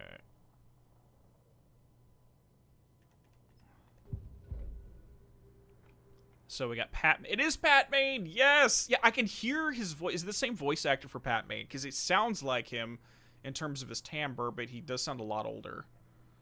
Interesting. Yeah, Jamie. So there's basically a mimic that pretends to be a vending machine. It happens all the time.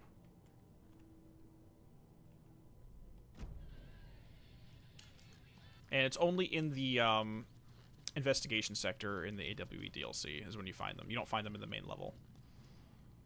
Okay. Just watch. We're going to get this through this entire stream and not once have combat. Hey, how's it going? Hey, doing good. How is your day going?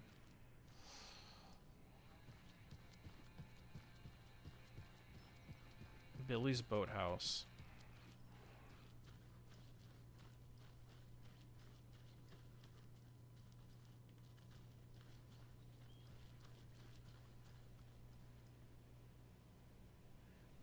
Yeah, he was, because Pat looked like he was maybe in his, like, mid-60s in the original game, so he's probably in his late 70s, maybe early 80s right now.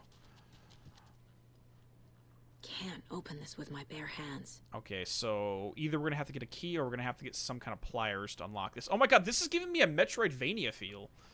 Like, if we're going to revisit these old locations and get into them after the fact.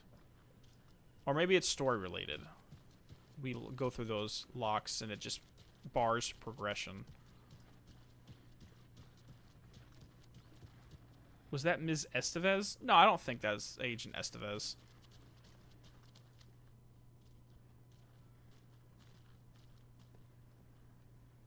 Oh, hey, Andres. No, well, really all that you've missed so far is we spent some time investigating a murder scene, and then we came here. But we've been doing a lot of looking around documents and lore, and just discussing some of the backstory of the games. We kind of just got into Bright Falls, though.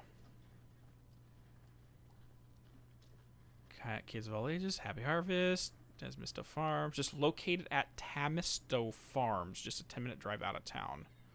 Okay, that's a new name. Tamisto.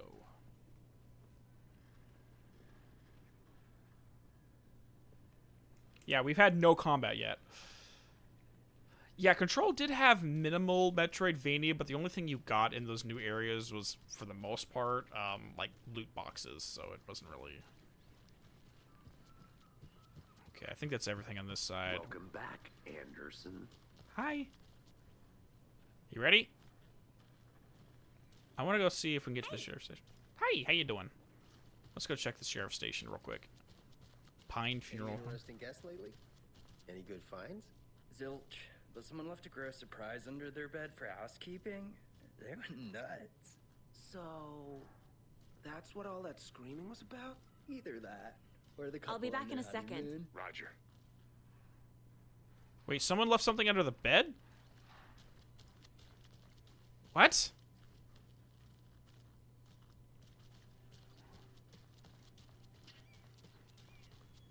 At least they fixed the fence finally, where there was a hole in it.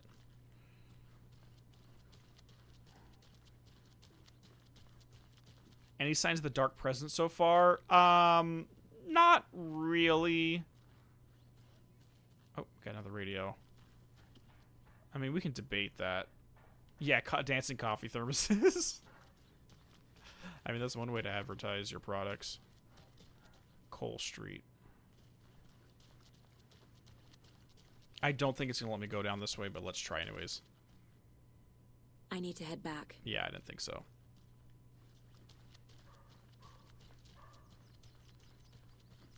This already feels more open world. Sheriff Station! Alright. Let's see if we can enter.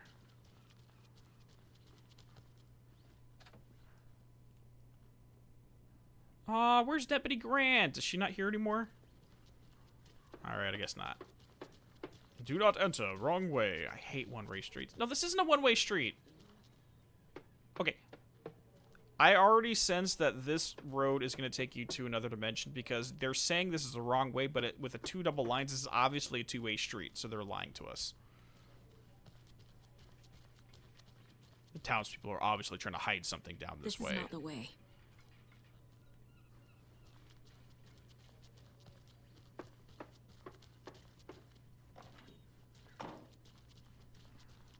Oh. In the courtyard of the sheriff's station, we have one of the Cult of the Tree icons, little effigies up there.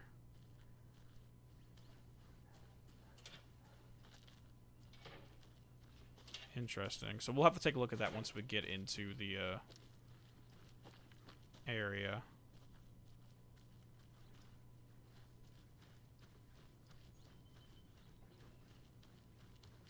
Conversation. Hello there, deputy. A pretty nice day to be working outside. I don't envy the guy stuck on desk duty. This is where the action is. Careful crossing the road. Looks like they're doing some road work here. The bane of my existence. Jaywalking.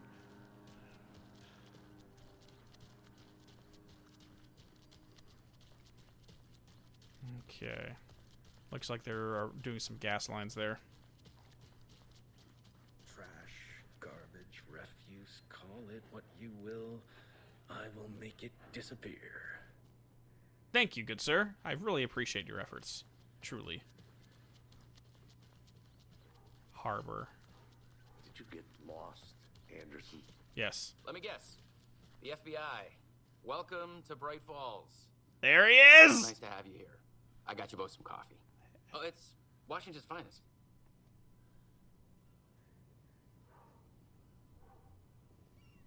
Guys, it's Sean Ashmore! It's freaking Jack Joyce. I mean, now Sheriff Breaker, apparently. Oh, my frick. Okay, so what happened to Sarah, and how are you related to the Breakers?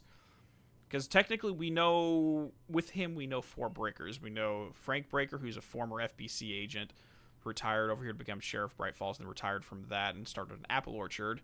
Sarah was his daughter, became sheriff after that. And Conrad Breaker wrote the history of Bright Falls, and I'm not sure exactly how he's related to everyone else. And now this is a new one. It might be her younger brother or brother. I don't know. Nice to meet you, Sheriff. I'm set for coffee. You know, I wouldn't say no to another. I'm Agent Saga Anderson. This is Agent Alex Casey. Tim Breaker. And let me just say, I'm happy you two are here. Frankly, we could use the help. Tim Breaker. Okay, so this is just a little Easter egg. So his character in Quantum Break is the main character, Jack Joyce, and he literally has broken time. He's chronon enhanced, meaning he can manipulate time. And they called him Tim Breaker, Time Breaker. Really, Remedy? Your deputy said you had a couple of witnesses here. They make them sound like suspects. Mulligan and Thornton are still on about that? No, the Bookers don't strike me as the murdering type, but you can decide for yourselves. They're just inside having coffee and pie to calm their nerves. I'll see what they have to say. Casey, you compare notes with the sheriff. Take your time. Yeah, that's the actor's name. It's Sean Ashmore. We've Nothing looked miss. through the case files you sent over, Sheriff. Have you had many people besides the known victims go missing? Sure. But it's slowed down ever since Cauldron Lake was fenced off. Let me guess. Missing person cases spiked around 2010. The fence was built just after. Yeah, that's exactly right.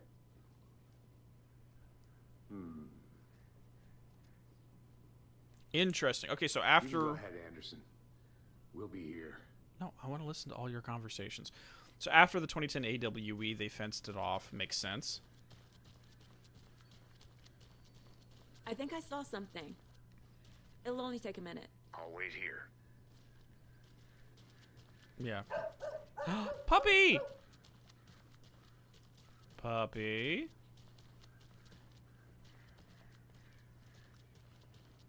Yeah, not to be confused with Aaron Ashmore. This I is can't leave here yet. Sean's Lots of work acting this left one. to do. Hey there, Ty. Yeah, dude, I'm giddy as hell right now. And I love it how they have Biltmore Avenue right here. So, Biltmore was one of the founders of Bright Falls. And the reason why is because he, quote-unquote, built more of the town. Wink, wink. Gotta love naming schemes. Okay. Oh, dear. I can't believe that happened. Still feel like I'm gonna be sick. Come on, Ed. Have some pie. I guess that's them. Take your mind off things. Adam Booker.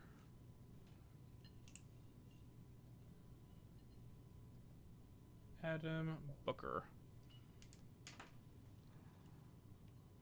At least it's nice and occupied. So calm. Corpses are part of the job. Can't dwell on it too much. Let's talk to them real quick. Are you the Bookers? I presume they're the Bookers. Yeah, okay. Let me look at these. Coffee World, America's top coffee attraction. Someone's life might depend on it. Taking first aid courses, human centered. For sale, coffee cups, mascot costumes. You could buy the mascot costumes for a coffee cup? Oh my lord. And you know whoever took that photo is just a Remedy employee who just said, hey, throw this on real quick. We're going to take a picture of you. Staying alive is the coolest fashion statement. Wear a life jacket? Dude! They're making fun of Barry, dude. Because Barry looked like he was wearing a life. Oh my god, that's fucking funny. They're making fun of his outfit in the original game. Yeah, I know. I miss having the Andersons sitting in his booth. Hey, I'll be right there, Bookers. I'm just examining. This is exactly why I hate small towns. Town, Ed. You know how touchy these rural types can be. Oh. They're out of town. Okay, so they're not from Bright Falls. Okay, good to know. The poor old thing can only take so much of the same song being played over and over. I'm as big a fan of Coconut as the next person, but come on. No more Coconut. Dude, Odin literally made them turn off the jukebox because he was annoying them so much. What a freaking legend.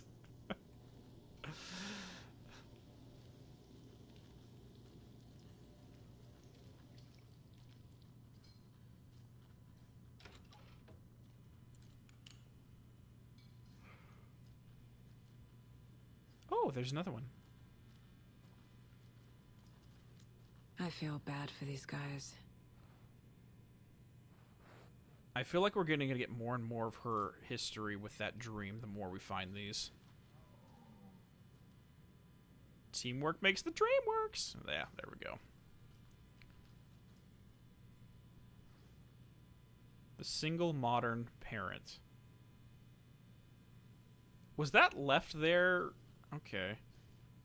Okay, so we know that Saga has a kid, but where's the husband in all this? Or where's the father in all this, I should say? I wonder, like, just because nothing is unintentional, I'm very curious if that was left there specifically to make a reference. I need a tool to get this open.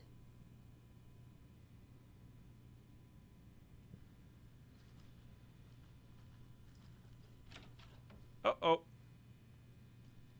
Has Mira been here, though? Please wash your hands. Okay, someone wiped away the graffiti. Mira has not been here, everyone. Oh my god. This is just so surreal, re-exploring even just the diner. It doesn't budge.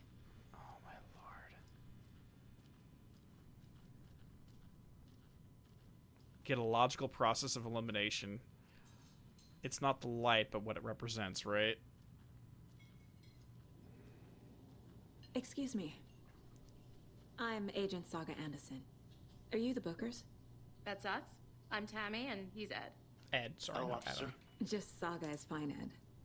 So, are we being charged with anything? Because if not, we'd love to get back to our hotel and decompress after what we saw. Take a bath, scream into pillows, that kind of thing. We're not charging you. I just have a few questions. Nothing to stress about, okay? Yes, Brandon, to answer your question. Yes, so, her kid did mention that they were she was watching the new Night Springs episode, and the Saga's like, oh, you're supposed to watch it together. Now, we know that the FBC bought the IP rights to Night Springs at some point before 2019, and they were going to start rebooting the show.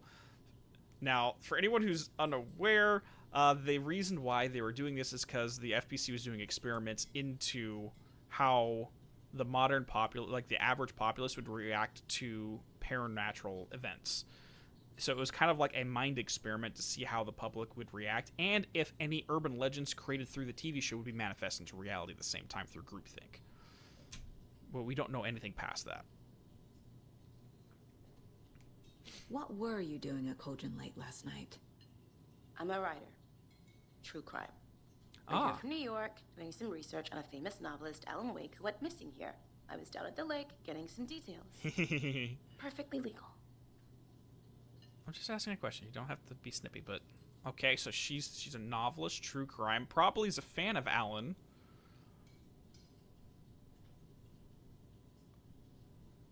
So she's probably a fan of Alan if she's coming here to do research on him.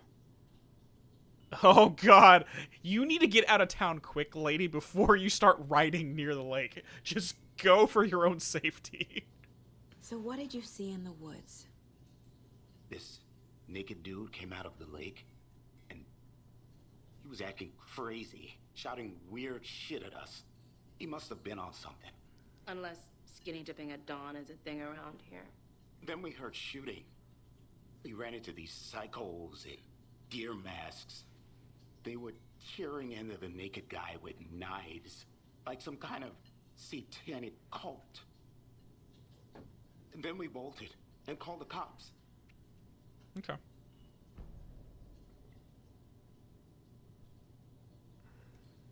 What makes you say it was a cult?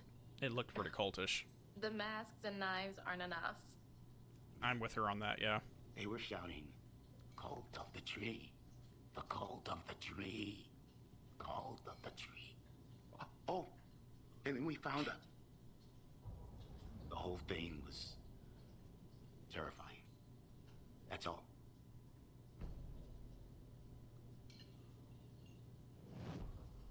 Oh, we get they're part of our profiling. Okay. Because there is more information that Ed was about to specify, but he stopped. Yeah, these are the ones we first saw in the shadows. Because, yeah, the second that Nightingale came out of the water, we saw them with their flashlights. Yeah, good to see you, too. Okay, let's go take a look at this real quick.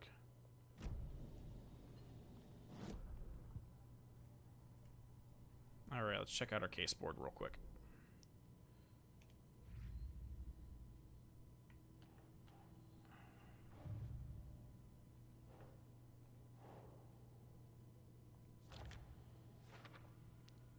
Okay, let's add that in there. Profiling the Bookers.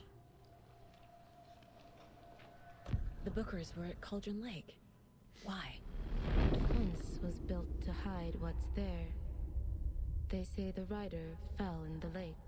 Private party. No trespassing. My book has questions. Past the bolt cutters.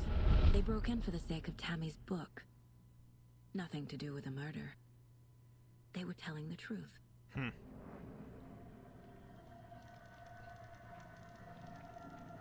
Hey there, Facundo. Greetings. Thank you so much. I appreciate it. How's everything going today? The cult of the tree. What are the Bookers telling me? I found their necklace. The symbol is 2 triangles. Yeah. The cult wants their spruce tree bag, Tammy. Finders keepers, Ed. My publisher will want this on the cover. Tammy found something. A necklace belonging to one of the cultists. The spruce tree. Okay. Well, the spruce tree, I believe, was specifically referenced in regards to the way to Valhalla.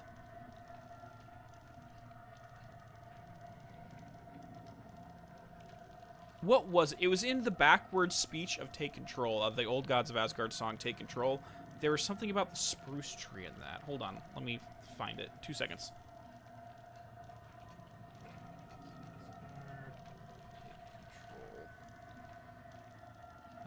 Where's Control Fandom? Because there was something about the spruce tree in the backwards.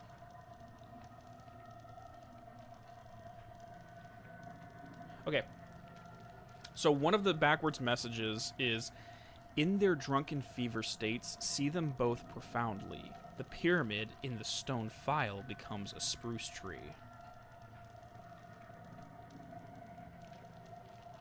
Huh.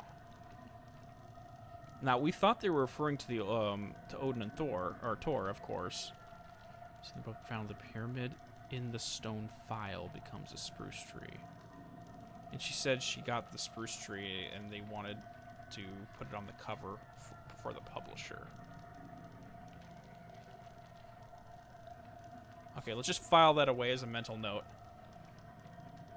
Well, we know... I don't know what kind of a tree is the Yggdrasil. I forgot what species they said it was. Can you look that up for me real quick, Dragon of the West?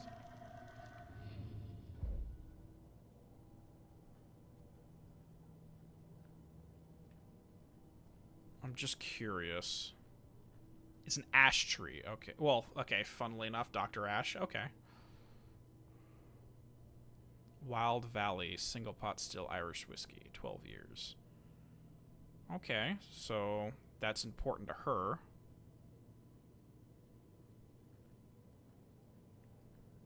Interesting. Okay, let's put that down. They might have been nervous because I was literally holding a flashlight in their face. Sycamore trees in Twin Peaks. Also reminds me of Little Man in the Black Lodge turning into a tree in Season 3. Again, I haven't seen... I've only seen the first season of Twin Peaks, Jamie, and I really don't remember much of it. But I know what the Black Lodge is. One of these days, I'm going to sit down and watch it. Maybe... We'll talk. We'll talk. Maybe we'll do something for Twin Peaks later, if you're down for it, Jamie. So you found something there, right? A necklace these cultists may have dropped. Okay. Wow. How did you put that together? It's evidence. You need to hand it over.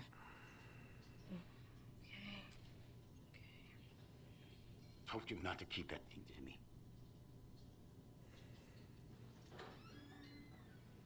Thanks. This could prove to be helpful. Do me a favor. Stick around. Rose! Any more questions? Like we'd even dream Anderson, as I live and breathe. Rose. I thought we'd never see you back here after that awful, awful thing happened to your baby girl. Wait, what? How are you? I'm sorry. Who are you? I don't know what you're talking about. It's me, silly. Rose. You know me. I don't think I do. And what horrible thing happened to my baby girl? She drowned. Your daughter. That's so weird you don't remember. How do you know I have a daughter? Oh, I know what this is. You're blocking out your traumatic memories. Oh God, what the fuck's happening here? Happens on TV all the time. No. You're mistaking me for someone else. If you say so.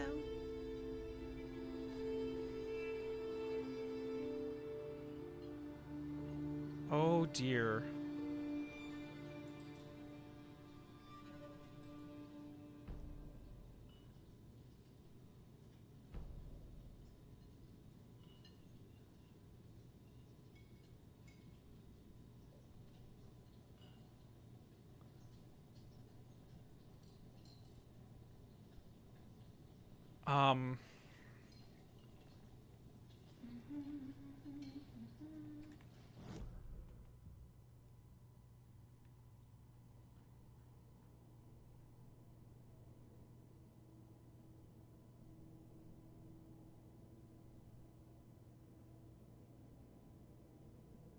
Well, I think we're in a screenplay, actually, like a stage production,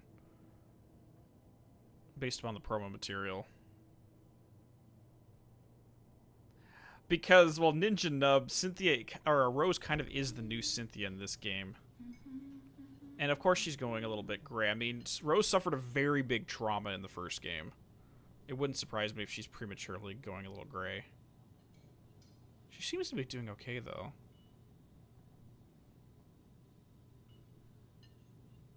Hey there, fan of stuff. So then the question would be, who is she talking to on the phone? And if there's a memory discrepancy here, usually when we see memory discrepancies, it's because they're actively being involved in the narrative of the book or the story. Interesting. Or it could just be as simple as she's repressing the memory, which means she's talking on the phone. Wait. Yeah, she's in her mid-30s right now. I think like 34, 35. Okay, am I crazy? But I thought when Saga was on the phone, she called her child Logan, right? But then Casey immediately referenced talking to her daughter, so I was like, okay, maybe I just misheard that.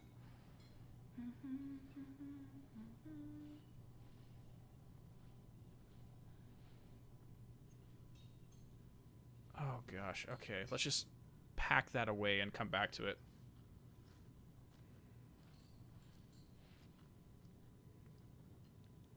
So, Rose, help me out. How do you think we know each other? We all know each other around here. It's been a while, but I never forget a face. Or a coffee order. Guess I just have one of those faces. Well, it depends on what Casey is the new of Queen. I mean, technically speaking, Casey could just be a fabrication of the story. A tulpa, essentially, created as part of Alan's manuscript. Seen anything out of the ordinary in town lately? But... Suspicious people in deer masks? No one's suspicious. But soon enough, there'll be lots of happy people wearing deer masks for Deerfest. Practically everyone will be wearing one. Good to know.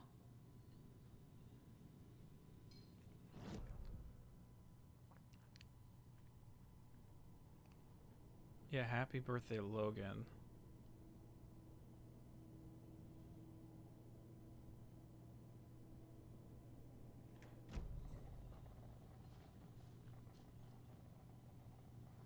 Well, I just presume Rose is still a little traumatized. She seems way too chipper. I mean, maybe she has good coping mechanisms, but who knows? All set? Clay's... My guys have Nightingale at the morgue if you're ready to go take a look. Let's go. Sorry. Okay, see, I got a lead. Looks like we're dealing with a cult. The cult of the tree. A murder cult. Fuck. Have you heard of this cult of the tree, Sheriff? Only the urban legend. If you're in the woods at night, the cult will get you. That sort of thing. We're not gonna find out you're the Grand Wizard or something, are we? I played some D&D back in the day. Ha! Wizard was always my favorite class.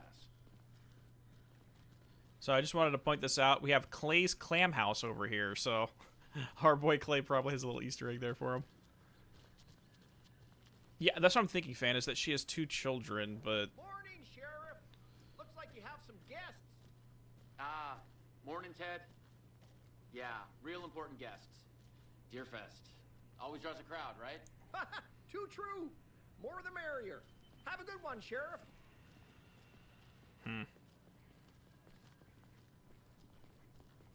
Oh, I'm not talking Hey, about... What do you know about that waitress from the diner? Rose? Yeah, she's a bit of a space case. Always has been. Why? Hey, leave our girl alone. She kept saying that my daughter drowned. She even knew my name. It was all very weird. Rose has a talent for saying the weirdest thing possible. But it's best not to take it personally. No, I'm not talking about Clay Stewart. I'm talking about Clay Murphy, one of the screenplay writers for the game.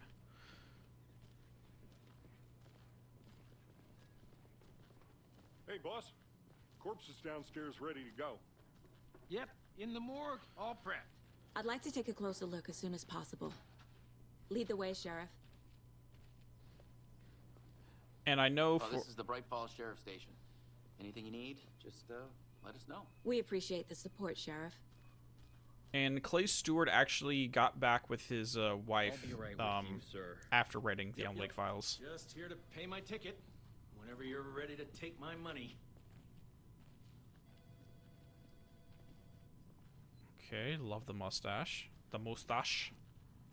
No speeding happening here, I see. Sir, some patience, please. Looks like they renovated the jail cells. They added some extra ones. I'm guessing that they have more crime than they're used to.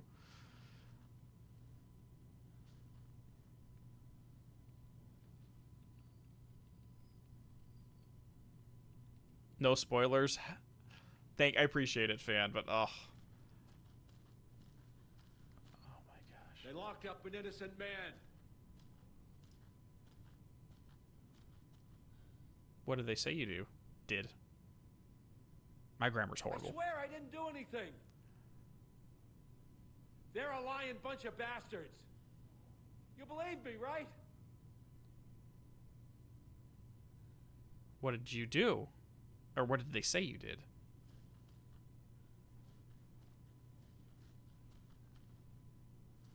He's gonna come back later. This looks like the Twin Peaks jail cells. Oh, really? Alan being in Fortnite. Oh my gosh. I just think it's funny. It's there for the memes, and that's about it. Alright.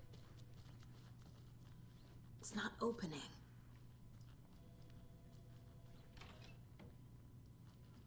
Oh. Pardon me, sir. I know one of you is stealing the toilet paper. I've been counting them, and there's an entire roll missing every day from stock. Theft is taken seriously around here. It's a sheriff's station, for Pete's sake. One of these days, I'm going to catch you red-handed, and you better believe you're getting thrown out. What a disgrace you are. What kind of nut counts toilet paper roll? Sounds like you've got too much time on your hands. Yeah, that's me.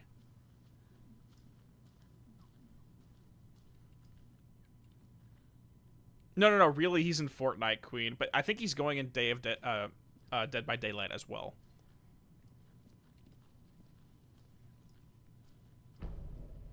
Sheriff station map, okay. Evidence room, employee, front desk. Oh my god, it's taking us up the stairs. Beautiful.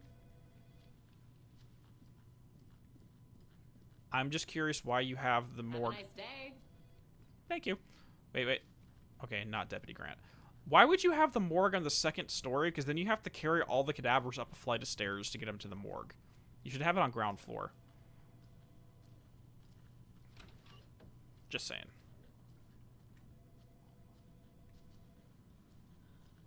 Agent? Deputy? Oh my god, this place is much... Because back in the day, they only had 4 deputies for the whole town, plus As Sheriff you know, Breaker. The investigation is being taken over by the federal agents. Sheriff Breaker wants us to cooperate fully. Aye, ma'am. I'm being serious, Nelson.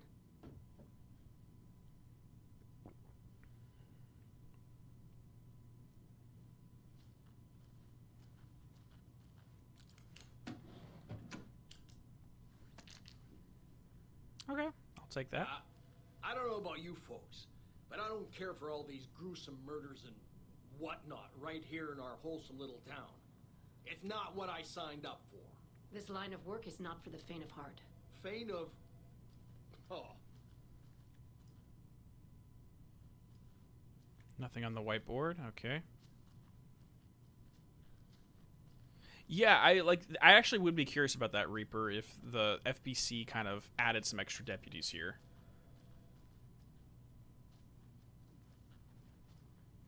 Jaywalking costs lives. Volunteer, donate. Don't be an easy target. Stay alert in public. Okay. Oh dear, I am a tourist, and it appears that I'm lost in the woods. We've only had a tour guide, also. It's bear season. Oh no, a bear. Oh no, a bear. Help.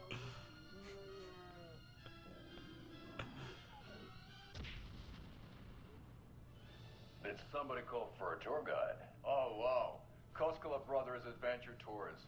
Unforgettable tour experiences at affordable prices.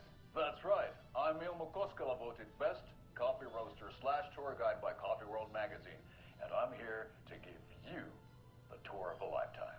But Ilmo, I've heard the government has seized and restricted access to many local nature attractions. That is true, Yanko. Many local attractions have recently become fenced off by the government, and that's why at Koskela Brothers Adventure Tours we say, fuck the government. We have bolt cutters. Oh wow, you think of everything, and we'll take you anywhere. I don't know, is that James McCaffrey? Hiking through the scenic Elderwood National Park. Fishing in the crystal clear waters of Bright Falls Dam. Bird watching at majestic Mirror Peak. The tour of a lifetime is just one phone call away. Book now to get a 9% discount on this limited edition Oh Dear Diner. Got one! Thermos. I got one right next to me. It's got tea in it. Yes! What the fuck? Oh dear lord. Alright, I saw your note about the PC behind the front counter, so I will go back and check right now.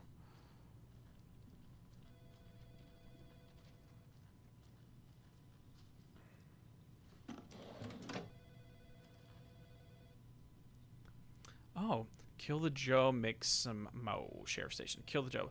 This is the 3rd time this week I come in for a late shift. There's no coffee in the machine. You take the last cup, you brew the batch. Chad, I hate to break it to you, but you need to have a face capable of growing a beard to make effective use of beard oil. So this is from Hannah Ashinoya. That's messed up. Chet Yazzie, I knew Marco's beard was too soft to be natural. What brand is he using? Since my numerous friends reminding me about how not having personal packages delivered to the station have gone unheeded, from here on out, if you see fit to send something to the station, I see fit to announce the station what you have received. Whoa. Is it federal offense to open someone's mail? Yes, it is. Is it a personal offense that I need to share my desk space with your late-night impulse buys? Yes, it is. You have been warned. Officer Lightfoot, your beard oil is ready for pickup.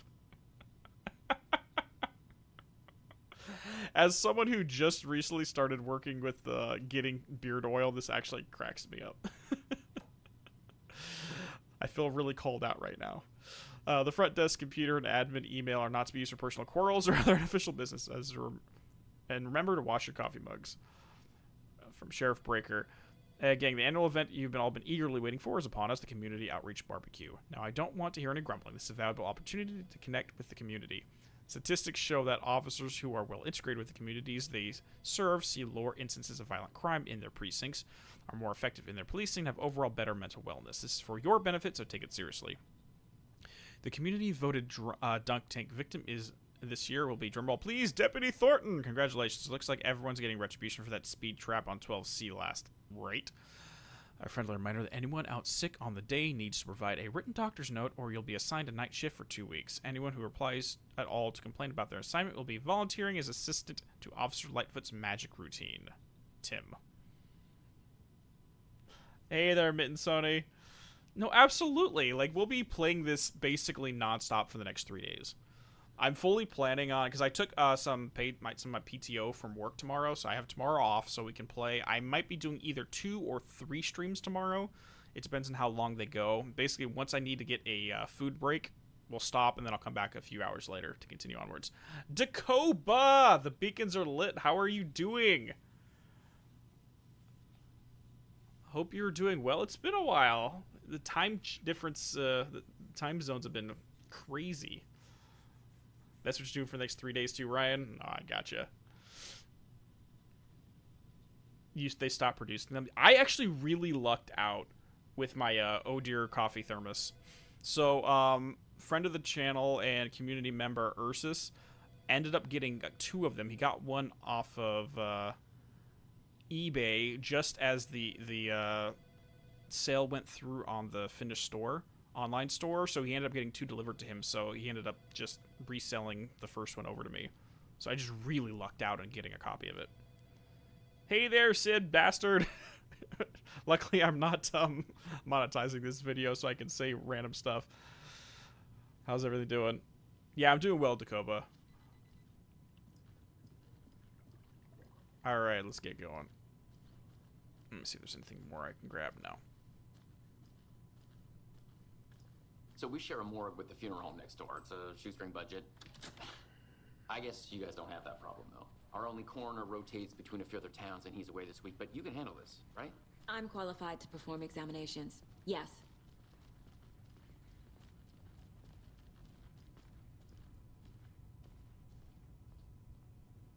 Oh, that sucks, Reaper. Yeah, no, mine's in good condition.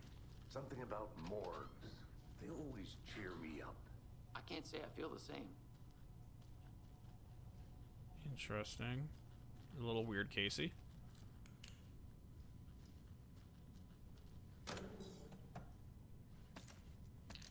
Okay, I guess we're loading up for ammo. I need something to cut this. Colt necklace. Oh, I'm guessing the Colt necklace is going to be used like a key. I am not getting a coffee outfit.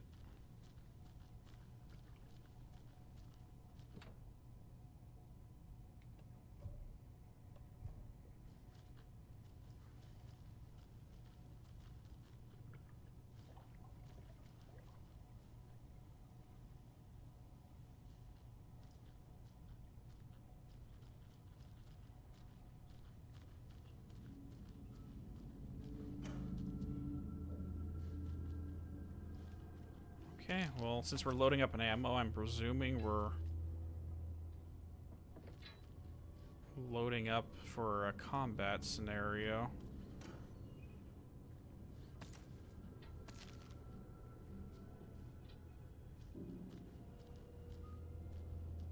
Alright, guys. 2 seconds. I'll be right back. I need a quick bio break. Give me like 5 minutes, and we'll keep on going. Wait, that's not the pause button anymore. Shoot. Alright, 2 seconds, guys.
Were you guys really just counting the amount of seconds it took for me to come back?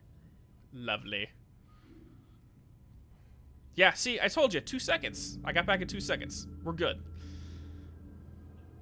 I think people that have played Alan Wake might be turned off a bit right now.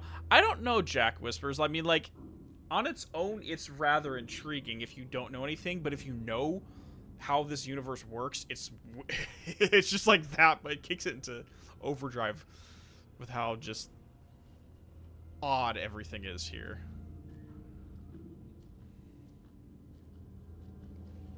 It won't open.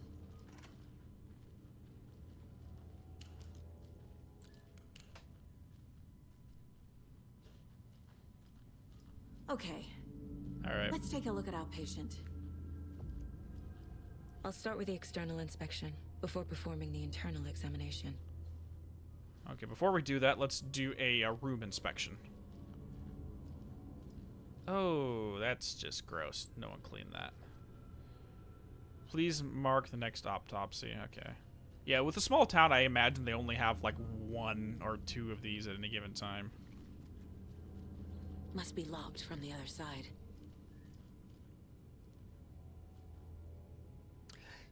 Hey, I've been doing pretty good, Ryan. Yeah, the in terms of Psychonaut stuff, I do have the next all the research and notes taken for the Tomb of the Sarcophagus. I have not started writing it yet, but mostly because I've been getting everything ready for Alan Wake 2, so I'll probably be distracted by this for a while. What was the cause of death? What other clues can the body give me? Aha. They did leave something inside his chest. The body shows signs of being submerged in water post-mortem. Yep. It doesn't add up. This looks like text. Text? A tattoo? Nightingale didn't strike me as a tattoo guy. So they wrote on his skin. Defensive wounds. He put up a fight.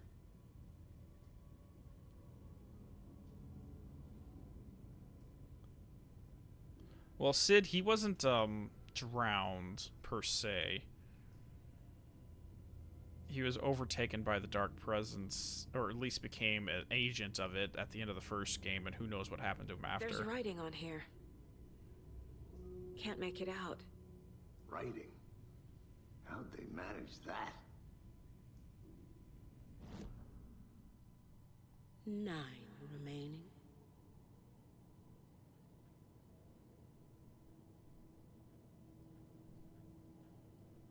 Ah, something on the television. Oh, it's just the adventure tour. Okay, gotcha.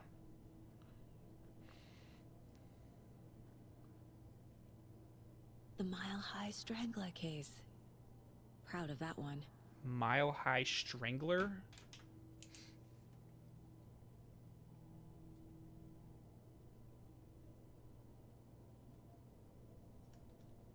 Okay, so there looks like someone on the on an airport. Department of Legislation for Criminal Investigation. So it's like someone on an airplane did some strangling. Yeah, I was reading for Night Springs. I gotcha.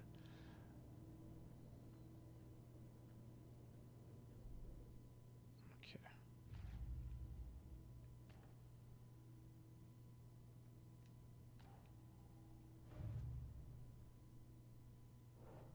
Bookers describe multiple attackers.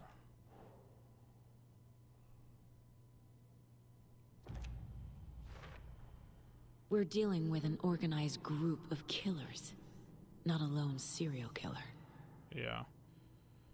Bookers describe multiple attackers wearing deer masks, chanting, tearing into the guy with knives.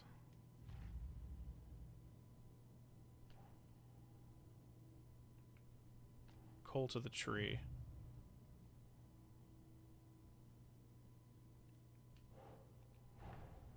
I need to know more about the Cult of the Tree if I'm going to shut them down. Okay.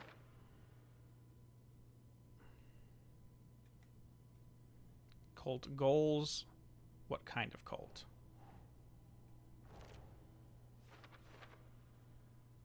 True lore can be found as a subtle indicator of membership, but this isn't a subtle, yeah. No. Cult psychology, it's animism. They're hiding their faces, they aren't established enough act openly. Well, like, the impression I got when, like, those that wear animal as masks specifically tend to have some kind of animism aspect to their cult or pagan practices. So I don't know if this is literally just to cover, like, obscure their identity, or if it actually has some animist roots to it. Large amount of supplies laid out on the table. No.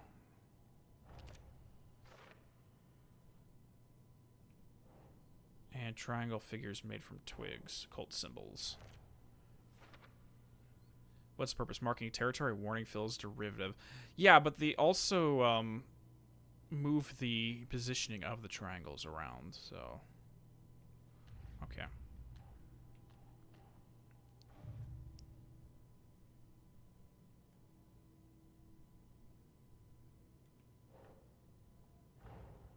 Time to see what Nightingale's body can tell us. Okay, anything to learn from the body.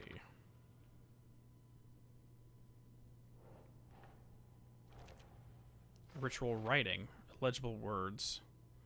How did they write this on the heart? How can I make out what it says? I mean, just pick it up and read it.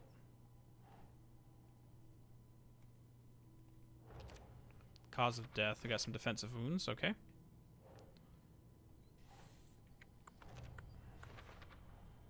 Text is smudged. Looks inverted. Heart can't have been marked before removal.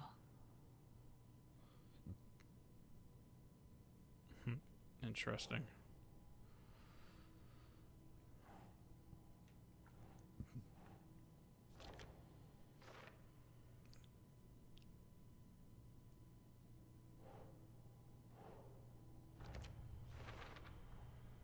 There's definitely something in his chest. Did the killers leave it there? Cause of bloating unknown, strange tattoos and skin and heart. Something was inserted into... Wait, inserted into the chest cavity? Cause of death, chest trauma's clear. Something visible inside. Okay, can we, like, go inside and see what's in there? Examine the chest cavity.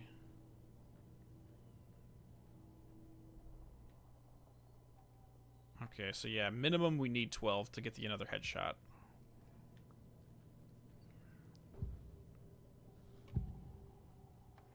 Okay, no new profiles. Okay.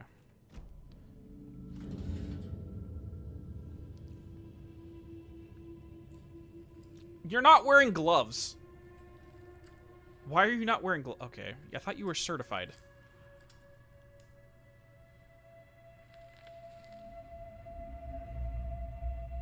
Is another manuscript page. You're putting fingerprints all over. Oh god. Oh It's god. the same type of page we found at Cauldron Lake. Oh, you literally just ruined evidence. Nightingale hunted Saga. Didn't see her. The Taken could not see into bright light. Light hurt them, made them vulnerable. Nightingale had no heart, but here he was, killing. Someone's created a fucked up fantasy about us. Hey, hold on. We found these kinds of pages. I didn't think they were relevant to this case. Is this I have them right here. departure? Is this departure?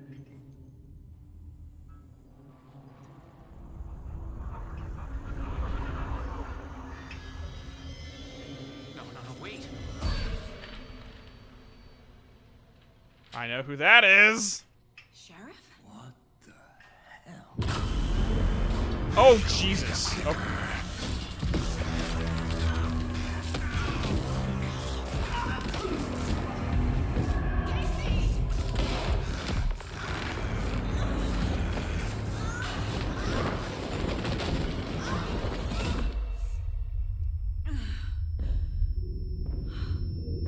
This is so cinematic. Holy crap.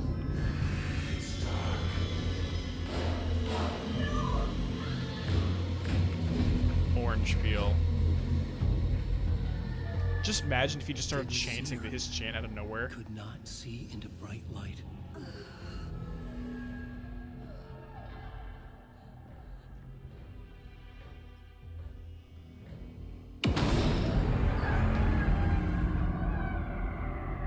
I'll make you pay.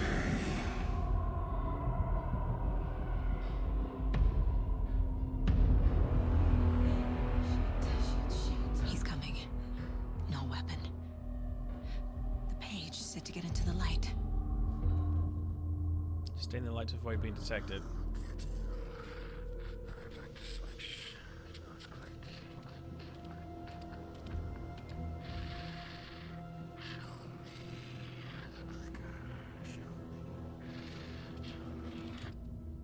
Safe havens restore health if you leave or attack from a safe haven while in combat. It will become temporarily unavailable.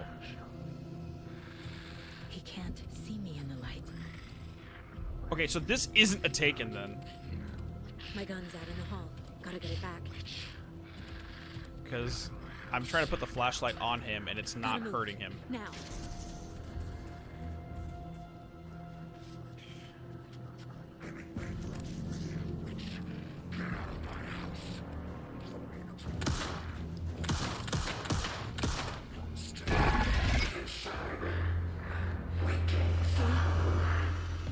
Vanished. Maybe it is.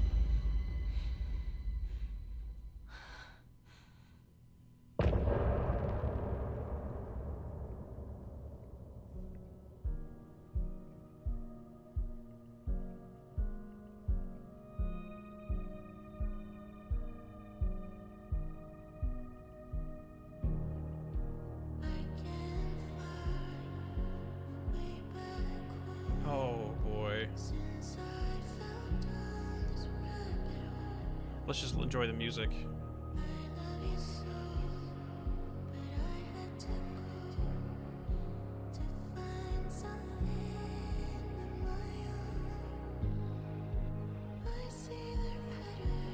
Yep.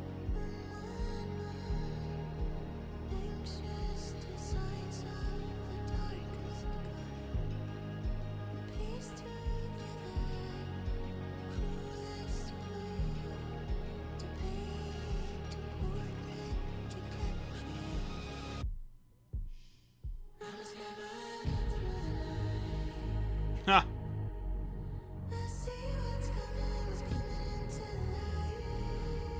This is so cool.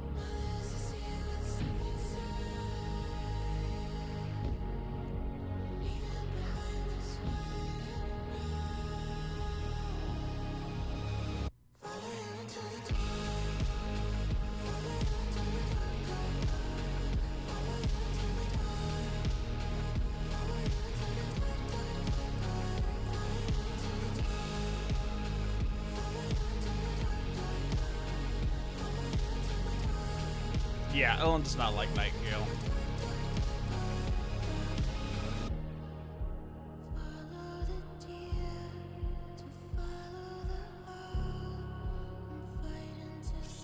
The VOD's gonna go up shortly, nothingness.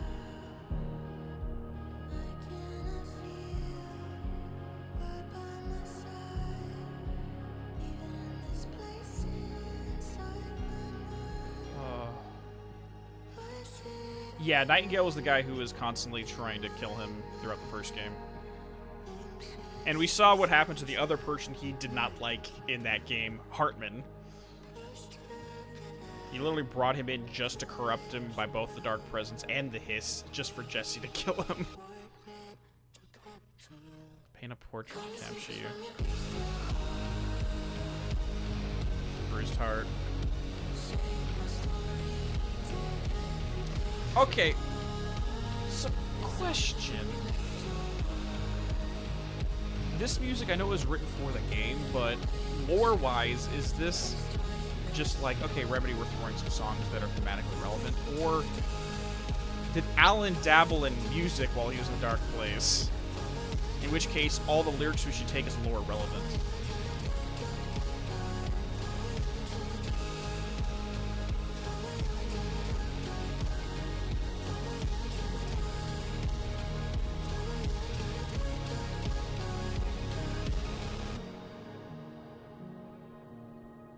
I'm curious if this is actually supposed to be lore relevant. Yeah, exactly. Like, yeah, I need some victims along the way. Yeah, let's just use some people that I don't like. Okay,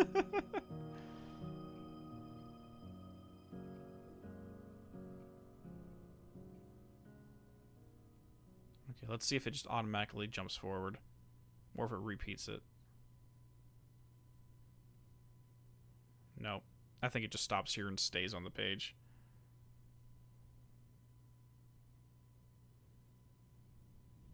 He didn't have a heart, but he still got up. The page predicted all of it. It helped me fight him. He just disappeared? What the hell is going on here? We need to figure that out if we're going to do anything about it. Somehow we need to make sense of this.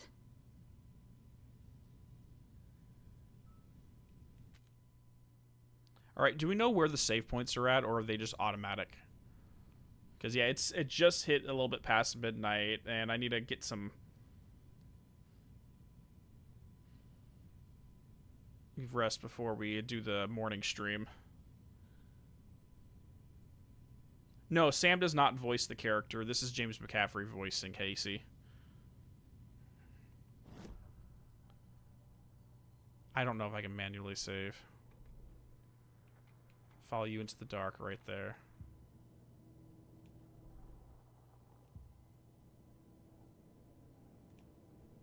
My first ever prank on Casey. A true classic. Okay.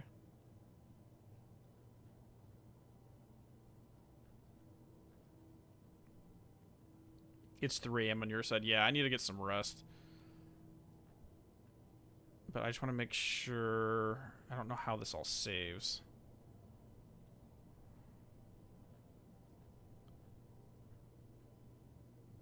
You're going to head out, fams? All right, take it easy. Yeah, I'm probably going to be heading out right now, too. So, I'm going to go ahead and make this stream live right away. And then I'll be putting up the notification for tomorrow. Most likely, I'm going to be doing it like 9 o'clock tomorrow morning. It should be auto-saves. Okay, perfect. So, we'll be going in about 9 hours or so. And we'll go from there. And depending on how long we play, I may do another stream in the evening or one in the afternoon and one in the evening. But we'll figure it out.